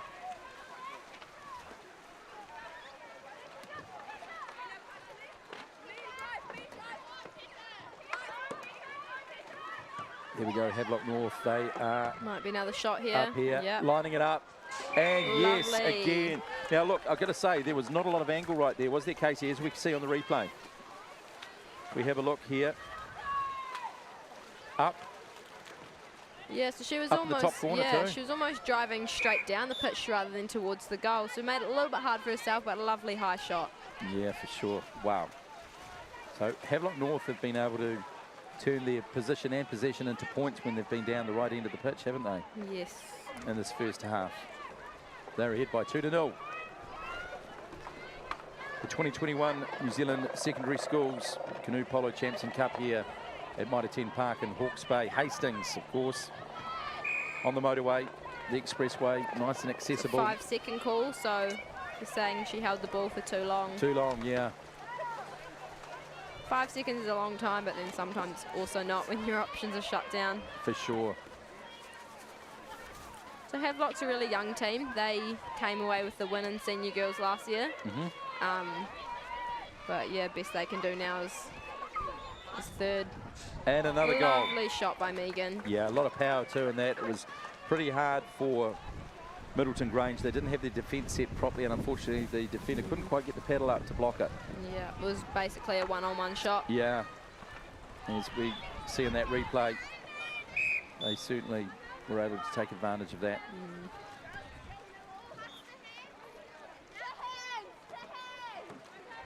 Yes, they're just communicating around now to get that ball going to hands. Just keep it off the boats, keep it off the water so they can run their plays. Up and in, not quite for Middleton Grange. They couldn't quite get there. Just under 4 minutes rolling over here in the first half between Havelock North and Middleton Grange. Yeah, I think Havelock will be feeling pretty comfortable, 3-0 up, but they'll be still working hard. Nice pass, up and back, good defence, Middleton Grange. There was a bit of power in that shot, Casey. Yeah, it was a bit low though, so I think the goalie was definitely able to read that and get their blade to it.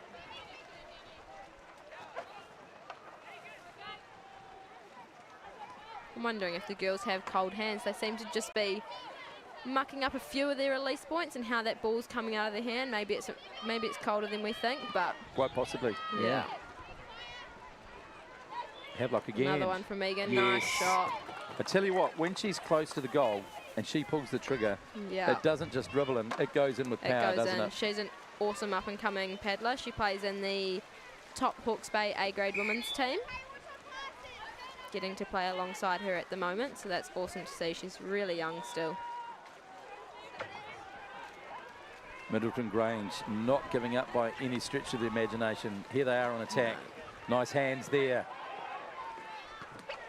Good defence. Havelock. Oh, could Megan make it 3 in a row? A little fast break nearly. Looking for support She's up the going to middle. look to get under the goal now. That's right. She's going to hustle up there. The ball's loose. Oh, bit of a struggle to roll back over. My goodness, that must take some power. She's lost her paddle, has she? I think she has. It's around somewhere. Yeah. Might be under the boat. Yeah, there it is. There it is. She's back in play and she's okay. It's good to see when the opposing team gives that paddle back. For sure. Good sportsmanship. You betcha. You betcha. Good feed into the middle, just a bit over the top and a bit wide. Yeah, so a paddle foul here. Fortunately, Middleton's actually hit Megan with her paddle. Yeah, totally unintentional, of course. Yeah. It's just one of those things, and that means that the penalty goes to Havelock North. Yeah. So Middleton were just awarded a green card for that foul, but it won't change how many players they have on the pitch. It's just a warning. Havelock again, up and blocked. Great defence, Middleton Grange. Outstanding.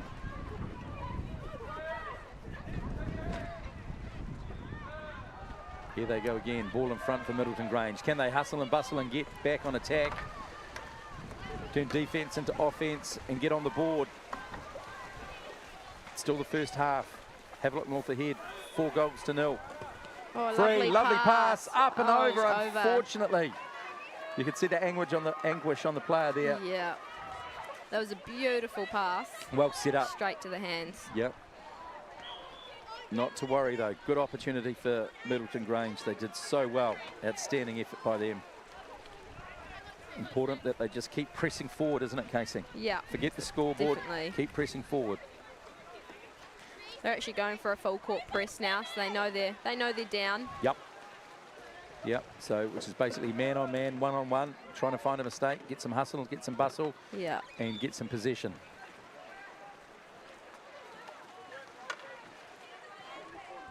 Havelock North once more. There we go. Can they find reverse gear? Powering forward. Middleton And they've done Grange. it. They've got possession. So now they've got 20 seconds. Can they do something? When will they pull the trigger when they get down there? The clock is counting down. I think we'll have a pass off here and then probably a shot. They need to do it now. There's someone free in the Yeah. middle. Now, pull the trigger. Have a go. No, There'll going be a shot back. coming 4 here. seconds. Lining Yeah. up, leading back, up and... Oh, it and goes yes! What a goal. Another lobby shot. What a great comeback there by Middleton Grange to get that goal right on the stroke of half-time.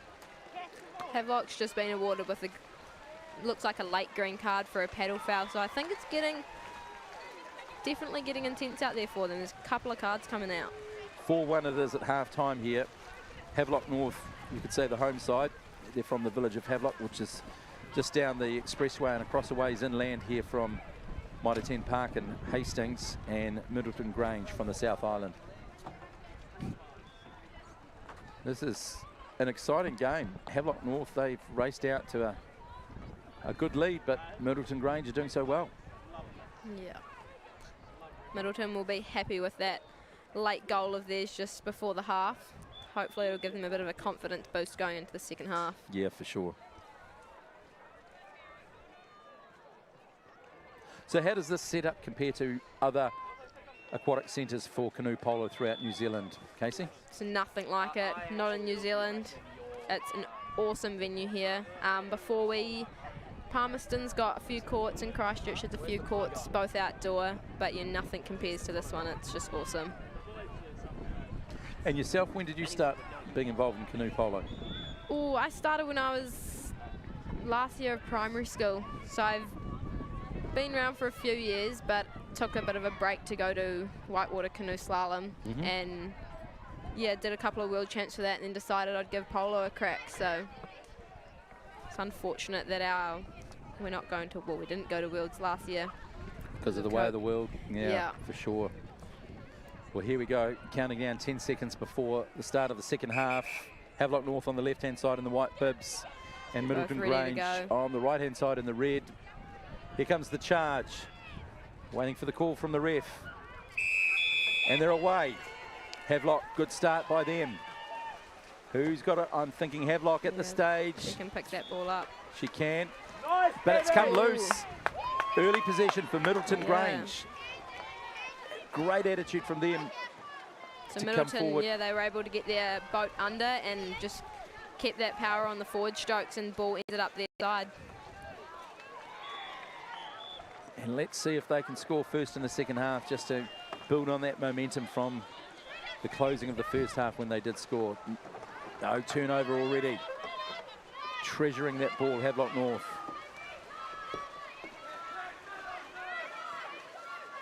This is the best of secondary schools from throughout Aotearoa, New Zealand, and it's great to see and fantastic that Sky Sport Next, via the YouTube live streaming channel, was able to bring it to you wherever you happen to be, either in New Zealand or indeed around the world.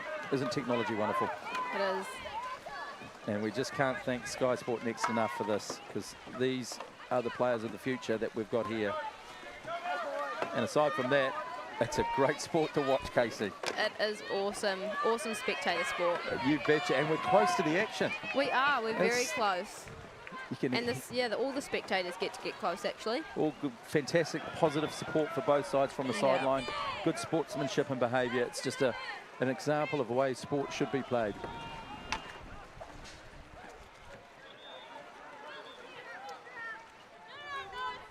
They're trying to. She's dribbled, but she's actually lost her paddle. So she's using her hands. A little bit of improvisation there. Been a paddle foul. Yeah.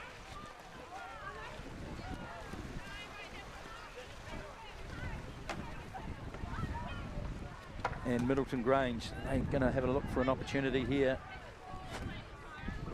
For sure. Breeze just picked up a little bit. Here they go, Middleton Grange. No, Havelock have it. Good break in the middle. What can they do here? Bit of an awkward pass. Need to just pause and reset. Space in the middle there, Casey. He's a bit behind. Yep.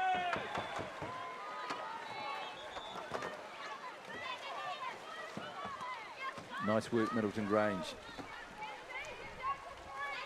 Good through ball, but straight to Havelock. There wasn't a lot in it.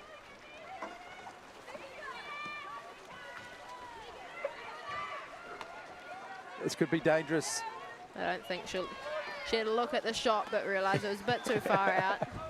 And it was a no from me. Yeah. Yep. I think that was the right option. I tell you what, Middleton Range have really cranked up the defence, haven't they? Some of those 50-50 balls they're able to get a hold of. Seems As to be I've a just lot of, yeah, loose ball. gave them the commentator's kiss. Yeah. And there's a goal right there. And Havelock score first in the second half, and that takes it to 5-1.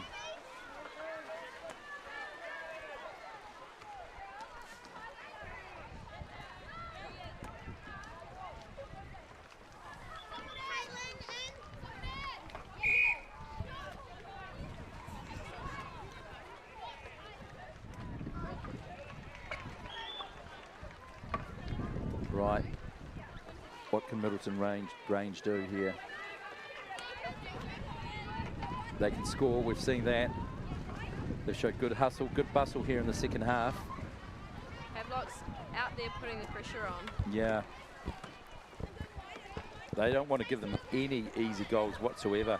No, so they're playing a loose 1-2-2 defence. They've got 2 players out putting the pressure on those players rather than a tight 1-3-1 defence. Here they are. This looks promising. Up. Oh. What a shot and what a block. Great canoe polo right there. Looked like it did get deflected, but by the looks of it, it's actually just gone out. And it's a goalie ball. Yeah.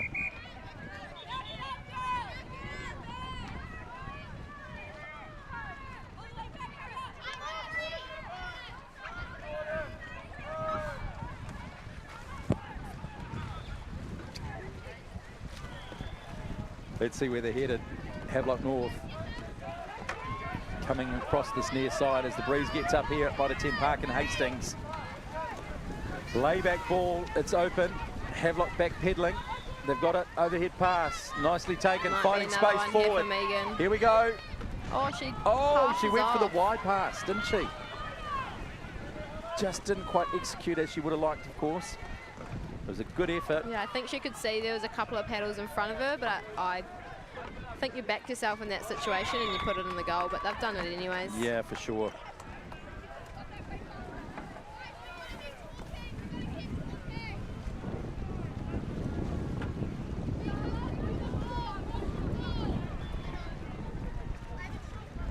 (6-1) it is. Havelock North, Middleton Grange with possession. Getting close to less than 4 minutes on the clock.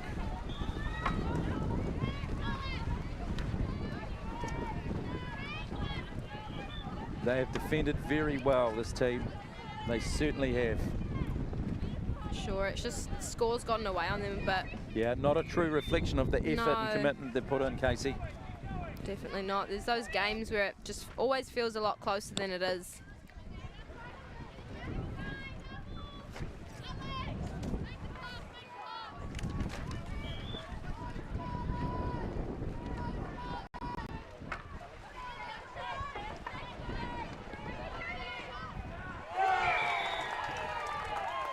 What a goal there. What a goal there. Absolutely outstanding by Middleton Grange. They get their second goal here. And as we see on the replay, they just didn't give up and kept hustling. It's awesome to see when they don't give up. Totally. Outstanding. So some of these girls here are being watched. There it is, up into the top corner. Great goal, awesome. Middleton Grange. They're still out there putting the press on. They are. 1-on-1. Trying to find space. Off the paddle, Middleton Grange have it again. Under 3 minutes left, just about rolling across the game clock now. 6-2 up. Havelock North. Middleton Grange, have they another goal left in them? They still have possession. That's great commitment there by the Middleton Grange player. Good inside ball. Steaming up the middle of the pitch they come. Over the top and still finding the player in support for them, up and shoots and off the crossbar. What an attempt. Outstanding there by Middleton Grange, not rolling over.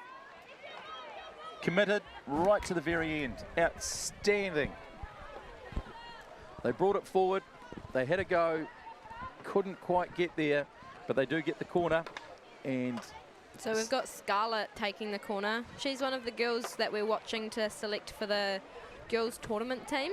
So we've got a couple of selectors out there watching everyone. And back of the net. Beautiful Did you shot. see that, Casey? Showing wow. why she's been nominated. Let's have a look on the replay and just admire, because there wasn't a big angle. Up and in. Top left. Top left. Perfect place to go. Beautiful. And look, we said that Middleton Grange aren't rolling over, and it is 6-3. Is it better to be the hunter or the hunted? Or you'd like to be the hunted, because then you know you're up. For sure. But still a long way to go, though, for Middleton Grange. But I love their attitude. I love their commitment. Yeah. And they've got 3 on the board, 2 in the second half, which is the same as what Havelock North have. Oh, they've lost an obstruction foul here. They have, haven't they? They're doing awesome to not have given up, but I think they've just, There we go. they've just let a few too many in. It takes it to 7-3, Havelock North. As we get down to the last minute of this game, Havelock North and Middleton Grange. There we go. Under 60 seconds left. Middleton Grange in possession. What do? Put the foot down, hammer it up, and just pull the trigger on it, don't they, Casey? Yeah. And as we heard Luke talking earlier in one of the interviews for the Middleton Grange boys, these two Middleton teams are just stoked to be here, really. Yep, playing sport. Yeah. So to be in the 3rd and 4th finals, it's awesome for them. Exactly. And you know, what do they learn from a situation like this game time up here? It's so good for them to just have other teams to play. Like, they don't really get that down south. They're all in Christchurch. They only really get themselves. So it's a lovely shot from Ariana. There's another goal for Havelock, and they are definitely got it in the bag now. putting the hammer down with the seconds counting down. And I don't think Middleton Grange will get another chance to have a go. They might put one long shot up, but the wind might make it a little bit hard. Yeah, Trying, no. Yeah. And there it is, all done. It is 8-3, Havelock North over Middleton Grange. It was 4-1 at half-time. Middleton Grange scored pretty much on the stroke of half-time and then got 2 in the second half, and Havelock North just bided their time and they got 4, and it was a great effort by both sides. And big ups to Middleton Grange, as you say, coming up and learning a lot from the experience, undoubtedly. Yeah, for sure. But in the end, the bronze medal goes to Havelock Senior Girls. They'll be absolutely stoked. Yeah. As we said earlier, all young players, so they'll all be around next year and the year after to try take that to the win. So really exciting stuff for the Havelock team. Yeah. They've done so well.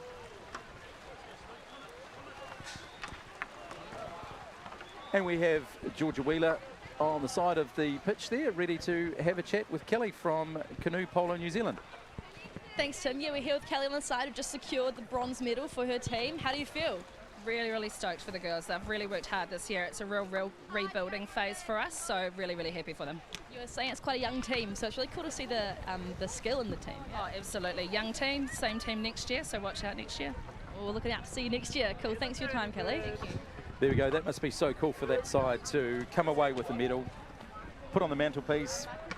Yeah, Kelly's got a few of those behind her name. She's an awesome coach. Yeah, for sure.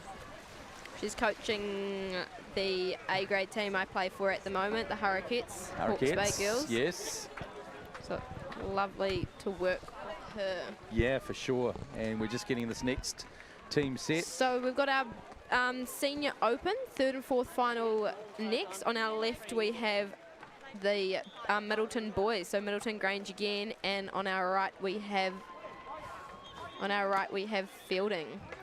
And look, as we touched on before, we can't thank the sponsors enough. Of course, New Zealand Canoe Polo and skysportnext bringing this coverage, but sponsors are Eastern and Central Community Trust. They do a fantastic job. jcpolo.com, they provide canoe polo supplies. New Zealand Secondary School Canoe Polo, Polo Mania, New Zealand Sport Collective, and Tawny. Big thanks to those wonderful sponsors. And if you are watching somewhere and do get involved in canoe polo, make sure you do support those companies that support you, because like I say, without them we couldn't do what we do.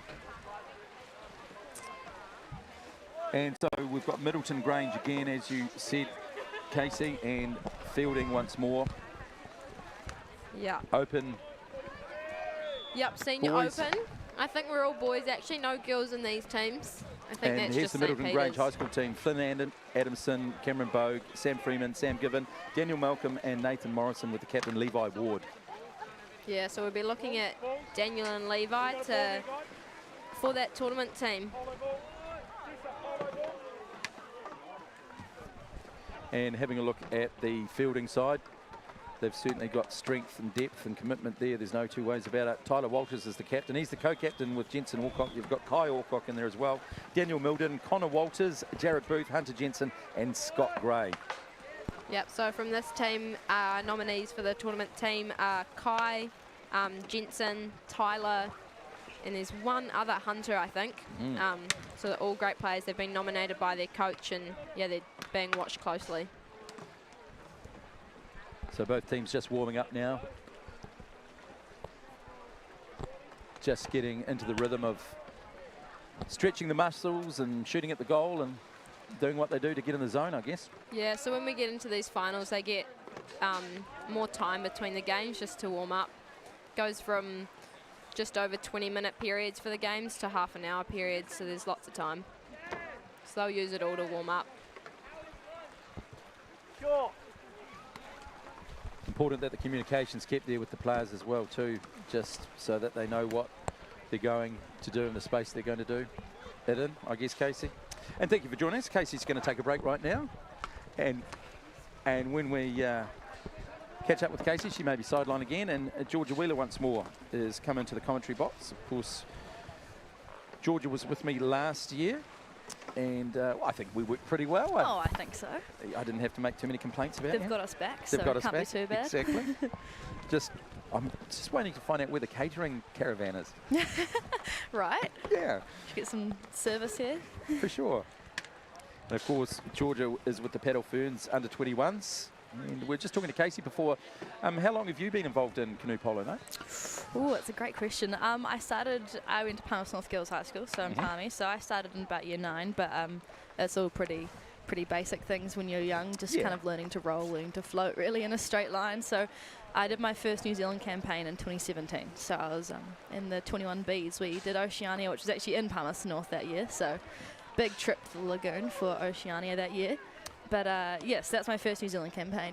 And that was pretty special for you though, your first one? Yeah, no, it was really cool to wear the fern and wear the bibs and things. Just be like, wow, I'm a New Zealand representative. Like, it's a really cool experience. And so since then, done a few more campaigns, went to Ireland and Belgium and things. So it's quite cool to get the overseas experience. It's a lot different to New Zealand.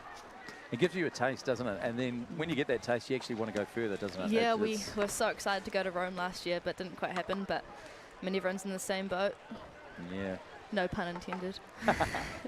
And look, we were talking before with Casey just how wonderful these facilities are. Not only is it used by canoe polo, but there are bookings for waka ama, triathlons and the likes, and it's 1.5 metres deep, so it's deep enough, but not too deep. So it's just a marvellous facility, and the development that is going on here at the Mitre 10 Park is phenomenal. There's an indoor cricket facility that's being developed as we speak, so that the Black Caps, when they're in Hawke's Bay, will come here. Central Districts Cricket have a base here. It's just amazing. And it's on the freeway, so it means that, the expressway, it's easy for people to get in and out. You're not, plenty of parking. Very easy. Yeah, they're looking to make a brand new Olympic-sized indoor swimming pool as well. That's, So if we get that court in, then that will make it 5 total courts, which means we can host Worlds here if we need to. How cool would that be? That'd be insane. I mean, it'll be cool to go overseas for Worlds, of course, but they're cool for everyone else to come here. You know, everyone seems to love New Zealand, so it'd be cool to get everyone. Yeah. So is there a World Championship and a World Cup of canoe polo? There's a World Games and a World Champ. Oh, right. World Champs. And there's Junior International as well, which is what Casey and I went to 2019. And so there's sort of 3, but there's the main one for us is World Champs because it's just canoe polo. Brilliant. Yeah. And the sport's definitely on the climb, isn't it? Oh, 100%. Yeah, the intermediate grade especially is huge. With this new facility, it just makes everyone so excited to want to, get better and better. Build it and the people will come, my friend. Yes. Build it and the people will having come. this coverage at Sky Sport, it's insane. Like, we're so excited to be broadcasted on at least YouTube, and it's amazing. So everyone's very excited. And it's incredible too, because we do want to give a shout out to all our international viewers, because they are joining us on Sky Sport Next via the YouTube channel. And canoe polo throughout the world is popular, so you're getting people all over the world because they started the sport because of the way of the world with COVID, etc. But here we are. Yeah, exactly. No one else can really do this right now, so it's so cool for them to be like, wow, okay, it's possible. Righto, here we go. It is all on Middleton Grange against Fielding. Fielding in the red on the right-hand side, as you can see on your screen, and Middleton Grange on the left-hand side. Bronze medal match, let's go. Let's go. Lock and load. 2, 1. Boom. Here comes the charge. Who wants it? Who wants it? There's a bit of pace. There's a bit of pace from Fielding. Oh, and they get it. They get it. The crowd is roaring. First blood to Fielding, taking that charge. Tyler Walters pretty speedy there. A lot of gas. Man to look out for. He was piloting that canoe like it was stolen. Yeah.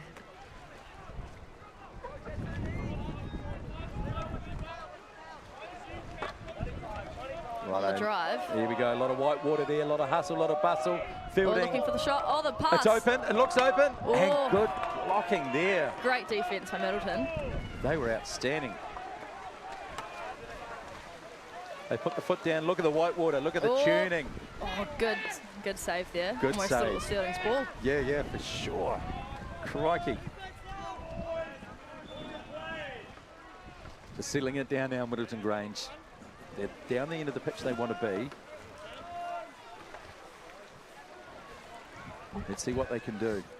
Just getting themselves set. A little bit of movement in under the goal. What's number one's in the drive? They're bringing it forward. Bit of free Maybe space. A feed in, yes. Side pass. Bit of contact there. Still Great in position. defense. Look at that. Look at that. They have to go back to go forward, Middleton Grange. There's a great cover by Fielding there. Good numbers there under the net for Fielding. Again, they go back. Plenty of time left on the shot clock. They bring it forward once more, Middleton Grange. Big ball over. Yeah.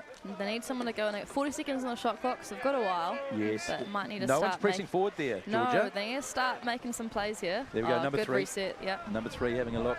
Supported by number 2. They're coming in now. Nice, good box in there. There's the whitewater. Oh, possibly up, leaning different back. side. Not enough room to get any leverage on that shot. Backhand flick, well taken. 20 seconds on the shot clock. They need to get something away pretty soon. She's still ticking down. Time waits for no person. Having a go, Ooh, up and over. very big shot. Good shot though. Yeah, I mean, it wasn't a bad option. They Yep. did run the clock down quite a lot, but very powerful shot there. Now, these men go to work. They really hustle back to get in position, don't they? They do, yes.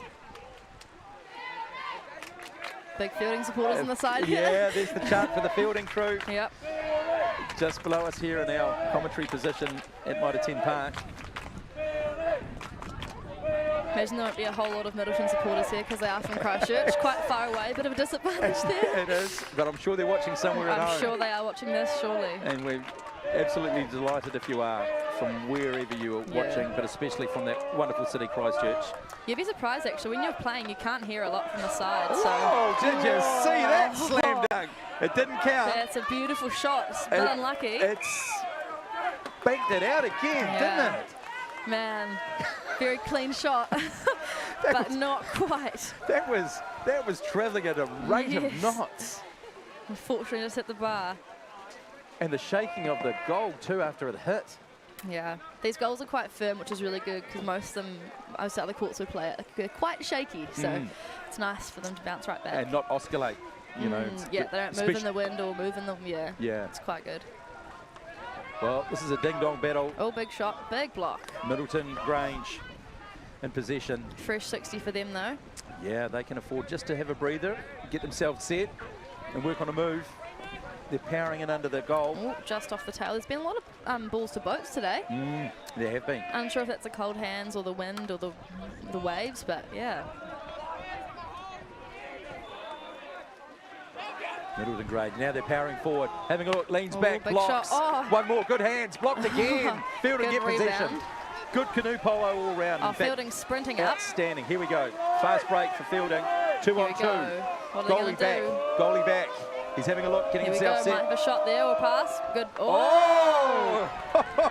That's what about great that? defense from Middleton. The paddle in the road from the Middleton player. It was a 2-on-2 and Middleton had the upper hand there. Just a sideways block, and that's all it Very takes to deflect good. it. Yeah. Oh, goodness It's a bit me. nerve-wracking. I need a cup of tea and a lie down after this. After all canoe polo on that, Georgia, I tell you. My goodness, yeah, it's a bit. So much excitement. Yes, for sure. A lot goes on. Can't afford to blink, you'll miss something. Yeah, they're such short games. Yeah. Righto. Middleton Grange, they have possession. Yeah, good box on the left there. Yeah. A couple of people under the goal. There's a few times now they've passed the ball to the side where there hasn't been a hole. So it's a bit interesting. Good defence. Oh, good block though. It's corner. I wasn't sure if it was. He was appealing, he wasn't sure. We've got one of the head referees reffing this game, Michael Beecham, so he's very onto it. For sure. Yep. It's good to have some good refs for the finals. Yeah, great to have so many passionate people involved with the sport, Yes. Georgia. You know, Yeah, there's a lot. any sport, if we don't have referees and people to coach, it just doesn't happen. Yeah, very grateful for those. The defence chant starts up for Fielding. Middleton Grange 0-0 still, 4.5 minutes to go in the first half. It's been an arm wrestle. Oh, it has. It's been an all arm day, wrestle. really. All day. Here they go, Middleton Grange. Oh, good lovely feed. bounce pass. Can he launch? Oh, great shot. Great shot, great block. Great defense, yeah. Incredible. Oh, looks like it's, oh yeah, a foul, so now it's Fielding's ball. They come away with it, and Middleton Grange hustle back on defence. The arms are feeling it. Yeah. It's been a big 3 days for all teams. They're going straight in, no mucking around. Yep, they want to get on the board, Fielding. Yeah, they want some points. Want to secure this bronze medal. Here we go, Fielding. They launch across, bit of space. The angle's a little bit too extreme. They go deep. Yeah. Now they're trying to get people in under the goal, but they're facing the wrong way at the moment. Yeah, they've put Jensen in the middle there just to get either those rebounds or a feed. Oh, that's great skill. Oh, Look, I was going to say, but I gave him the commentator's curse too early. Middleton Grange, they come away with it. Yep.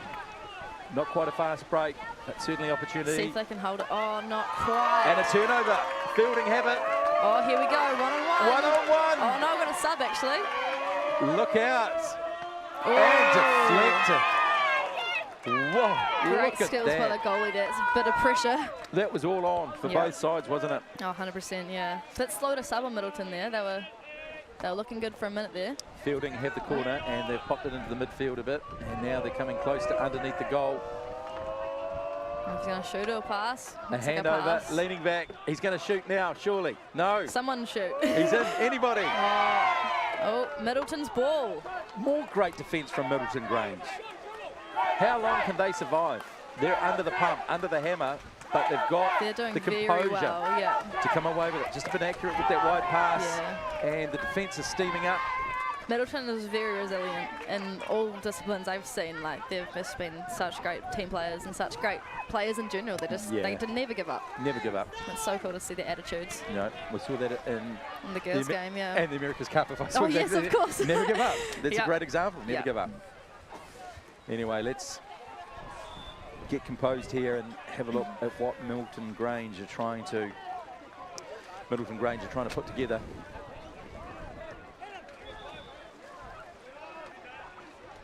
Oh, good block there by Fielding. Middleton sprinting back.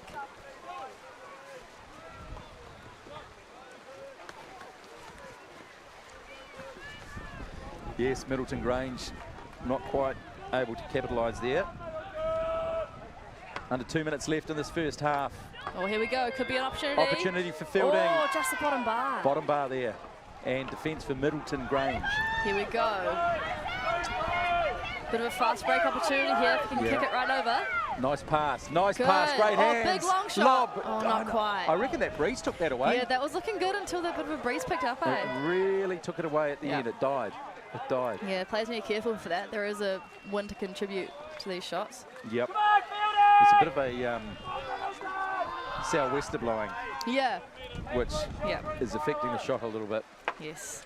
Yeah, it's hard with those big long shots. You don't really quite know how they're going to go until they're released. No. Oh, goalie foul. Middleton's ball. Here they are, Middleton Grange. The clock running down for the game in the first half, nearly over. Taking the ball back where it was fouled. 40 seconds on the clock and still no one has scored. Let's see if Middleton can put some points on the board before half-time. And they've all had great opportunity, haven't they? Oh, yes, yeah, absolutely. Incredible opportunity. Some great D from both teams here. 25 seconds. They need to pull the trigger soon and have a go. Otherwise, the hooter for half-time is going to blow. Here they go. They're powering up, driving forward, going wide. Oh. Inaccurate with the pass. Goes behind. Fielding come away with it. What can they do? Go Look long, at the go speed deep. on these boys. Oh. Off the boat again, and it goes back to Middleton Grange. Just got the ball, keeping it safe. And it'll be half-time. And it's 0-0 between Middleton Grange and Fielding here. And this is the middle game for bronze between these two sides. Incredible. So good to see how tight these matches are. Oh, yeah. Wonderful. Wonderful, wonderful. Couple of minutes for half-time. Makes it very exciting to watch. Certainly does. Let alone play. Very nerve-wracking. Very much so. I guess for you being a player at the level that you are, you can empathise with everything that they're going through, what's going through with them down on the pitch, you know. Yeah. Especially 0-0 at half-time, man. It's literally anyone's game. So hopefully some half-time chats with their coaches and their team here. Just give them the right words they need to be nice and calm, collected, and just get those balls in the goal.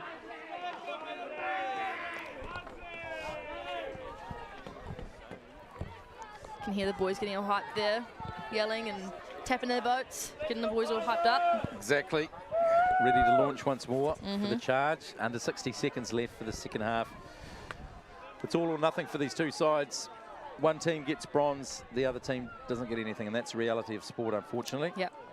But both teams, and all the teams thus far, have played with a great deal of sportsmanship, tremendous amount of mana, and they can all be very proud of what they've achieved over the last 3 days, including today. Yeah. Yeah, like Luke was saying before, the Middleton boys are stoked to be in a final. That's super exciting for them. Yeah. Here we go. We're nearly down to the 10-second count for the charge. They're looking ready. Middleton on the right-hand side, the navy bibs and dark tops, and on the left-hand side in the red bib and dark tops, it's fielding. Here we go. Here's the countdown.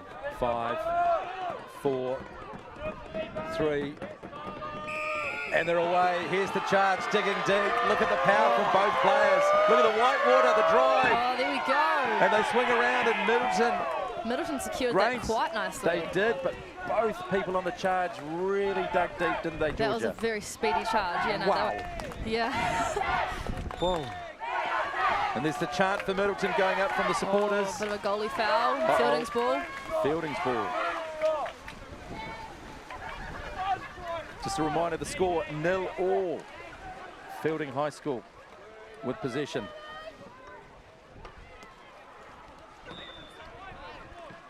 Real ding-dong arm wrestle here. Looking for the feed in. For the bronze medal. On his back, flicks it sideways, does the right thing, finds a support player. Still 30 seconds left on the shot clock. They can take a breather. Could be a nice opportunity to feed the ball into number 8 there. Good ding up, though, by Middleton Grange, though, in the middle. A lot of players there blocking, shutting it down. Fielding, having a look. Great D by Middleton. Now they need to have a look. Shot clock counting. Are they going to set? No space, no room. Oh, good Someone under the net. He needs to lean back and pull. He doesn't. Great work by Middleton. Takes it left of the goal. That's some great passing by Fielding, too, to get it all through all those pedals. Oh, they were leaning back, too. It's great teamwork instead of being like, you know, I'll just shoot it, why not? It's really good teamwork to see just the right options taken. 100%, Georgia. Fielding High School. Oh, and a drive. What a shot. What a shot. What a shot. They score first in the second half. Yeah. With the wonderful underarm shot there. That's his little, his neck, that one. It's his trademark. Yeah, let's have a look on the replay. Talk us through this, Georgia. Man, he's just stationary, just like, should I pass it? Oh, it's all right. I got it. And it's sort of a round arm bowl, isn't it? It's Yeah. a sideways flick. But it still generates a huge amount of power. Yeah. Yeah, it's quite good, you know. The same shot, so that is like the textbook shot. It doesn't work for everyone, and so he's just found this one that works for him, obviously. So don't change. Go for it, yeah. Yeah, lock and load that. Not sure if I could do it as well as he could. I don't think I'd find a canoe strong enough to hold me, to be honest, Georgia. COVID kilos. It's all right. It hasn't been kind. Everyone's in the same boat. I see what you did just then. No pun intended. No. Look at that, good block. Great Fielding. Shot, yeah. Fielding on the ball. Now look, one of the things Casey and I were talking about before is Middleton Grange. They never roll over, they never give up. They're down on the scoreboard, playing for bronze. They're here for it, yeah. You can see it, look at the drive there on that far side, that defensive player over there to try and challenge for the ball. Yeah, the Canoe polo has really stepped up the last few years in Christchurch. It's been a bit small because they are quite isolated down there. Sure. And so it's really cool to have them some more games to play against. And for them to come here is super exciting. Here we go, Fielding again, wanting to drive it home. Ball loose, they get it again, they lean back, they block. Middleton Grange still with the ball, side pass. They come away with it. Opportunity to turn defence into offence. Let's see. They need to get the ball under control. They do so. Powering up that far side. Fielding is quick to get back, though. They were very quick. Composure needed for Middleton Grange. Good hands, nearly, not quite. Pressure, back, pedal. Nice. They get it. There we go. Good space. Looking for the shot, but not good defense. Underneath, side. The great round effort. arm. Great effort. Tyler's going for the ball before it goes out. Still in play. That's all right, it's off. Yeah, nice. And Fielding's ball. Fielding's ball for sure. Oh, number 5 is sprinting up the court.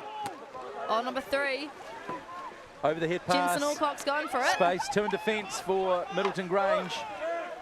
Fielding High School looking for support. They find it. Steaming up. Kai Alcock for the shot maybe. Good deflection by Middleton. They have pitch and roll there on that far side. Great He push. comes back with the ball. What a great effort. Looking for a comrade, finds it. Nice and chill now with Middleton. Don't want to stress it out too much. Got 5.5 minutes. Get a couple points on the board. Secure that bronze. Let's see what they can do. Middleton Grange. We're nearly at the 3/4 mark for the match. Playoff for bronze. At the moment, Fielding High School ahead 1-0. Here they go. Fielding's defense. That had a bit of merit, to be fair. It did. It was quite. I mean, it wasn't too bad, yeah. He gave it a good flick. The Fielding defense was just so strong. They couldn't find a way to get in. No. Yeah. Okay, we're under 5 minutes now. Yeah. Fielding.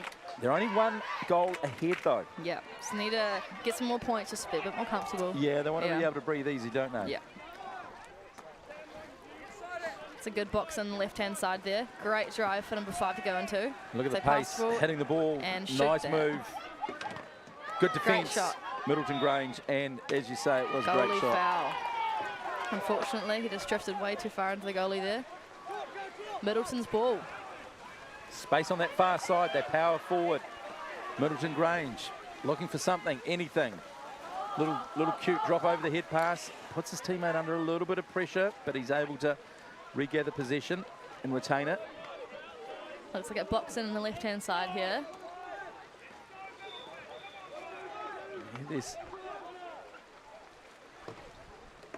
And they go. Big they shot. line, and it's deflected. Great Corner. shot by Fielding here. It was great defence, but Middleton Grange had the ball. Have some really good drives in Middleton and some great arms on them, so definitely a bit of a worry for Fielding, these big long shots. For sure. Here they go, Middleton Grange. What can they do? They're lining up, they're shooting, it's blocked. They get possession again. It's slightly And behind. another one. It's too jammed in there. There's a lot of white water happening. He's lost his pedal. He's back pedaling. Got it. He's got it. There we go. Nice. Good. Calm. Yeah, reset. Still plenty of time on the shot clock. That shot gave them a reset, so that's quite good. 40 seconds on the shot clock now. You betcha. And that player was able to regather his pedal and get back into play. Shot, looks like. Oh, a bit low. A little bit low. Didn't quite have himself set, did he? Yeah, they seem a bit scrambling now, just kind of shooting everything. Which could work for them, and they've got some really great shots. Exactly. But Fielding's defense it's really up there. Yeah, Fielding want to get down here, and they want, as you say, that extra goal just to give them the breathing space with under 3 minutes left on the game clock. So important for them. Fielding High School and the Red Bibs, they are ahead 1-0 over Middleton Grange in the blue. We're getting close to the 2-minute mark left. Might have feet in there. Fielding. Well, not quite. Good D by Middleton there. They can use every second on the shot clock if they want. And they're just trying to find a way through before they press forward and get their players set. Not long on the shot clock now. We've got almost 10 seconds. Yeah. Oh, Tyler with the ball. Great deflection by Middleton. Outstanding Middleton Grange defence right there. The pedal was up. The angle was there. It was perfect. Yeah, it was a great shot as well. So it was really good work by Middleton. Yeah, good canoe polo all round again. Hitting 2 minutes now left.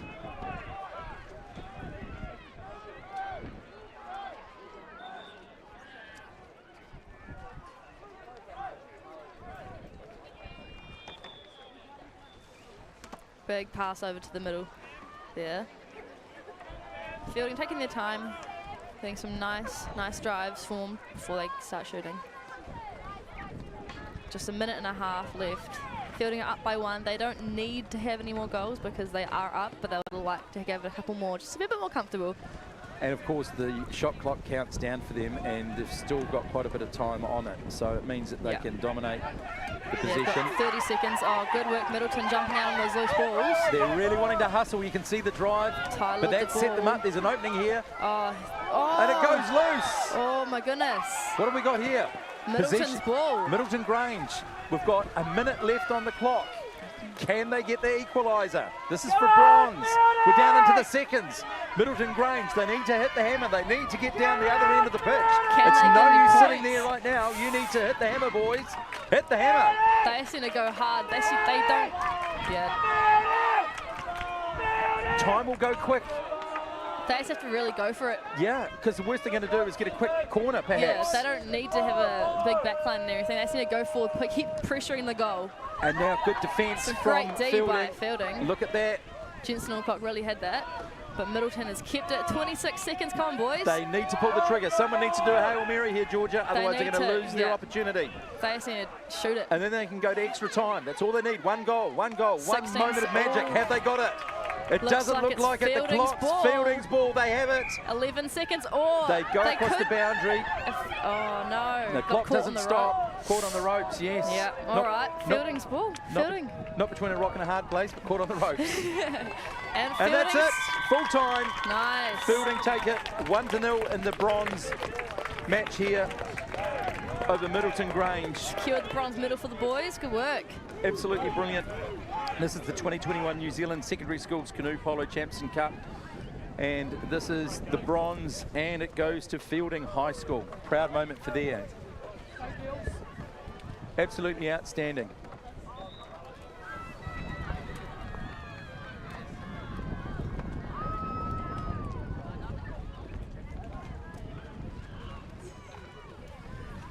And what a tremendous ding-dong effort by both teams. Absolutely outstanding. And look, we just do want to sincerely thank the sponsors that have made this wonderful event happen. Of course, the Eastern and Central Community Trust, jcpolo.com for all your canoe polo supplies, New Zealand Secondary Schools Polo, Polo Mania, the New Zealand Sport Collective, and Turning. Of course, this coverage brought to you by Sky Sport Next live streaming on the YouTube channel. And we're heading out to Casey's sideline with the victorious coach. Cool, thanks, Tim. So another interview here with Greg. Bronze? Yep, happy with that? I'm happy with that, especially in that game. I think Middleton brought in a fantastic game to that. They really put pressure on us the whole time, which is befitting of a semi-final or in a third, fourth playoff. So I think it's great, yeah. Boys did well. I think I would like to have seen a slightly larger margin, and that makes the coach a little happier, but hey, it was good game, yep. How did you prepare them for the competition? We've actually got a dam on our school farm, and we use that. We go down there probably twice a week, and the boys play down there all the time. So yeah, it's been really, really good, a really godsend for us to have that down there. So it's been fantastic. It's really well set up. It's got goals and outlines and everything. So yeah, it's our little place. Cool. Well, congrats on your bronze medal. We might see you for another interview with your girls. I hope so. That would be really nice. Thank you very much. Cool. Thanks, Greg. Hey, thanks very much, Casey. We're going to take a break here at Mitre 10 Park for the 2021 New Zealand Secondary Schools Canoe Polo Champion Cup. Georgia and myself are going to get some sustenance and recharge our batteries and a few other bits and pieces, and we'll be back with you at 2 o'clock. Good afternoon.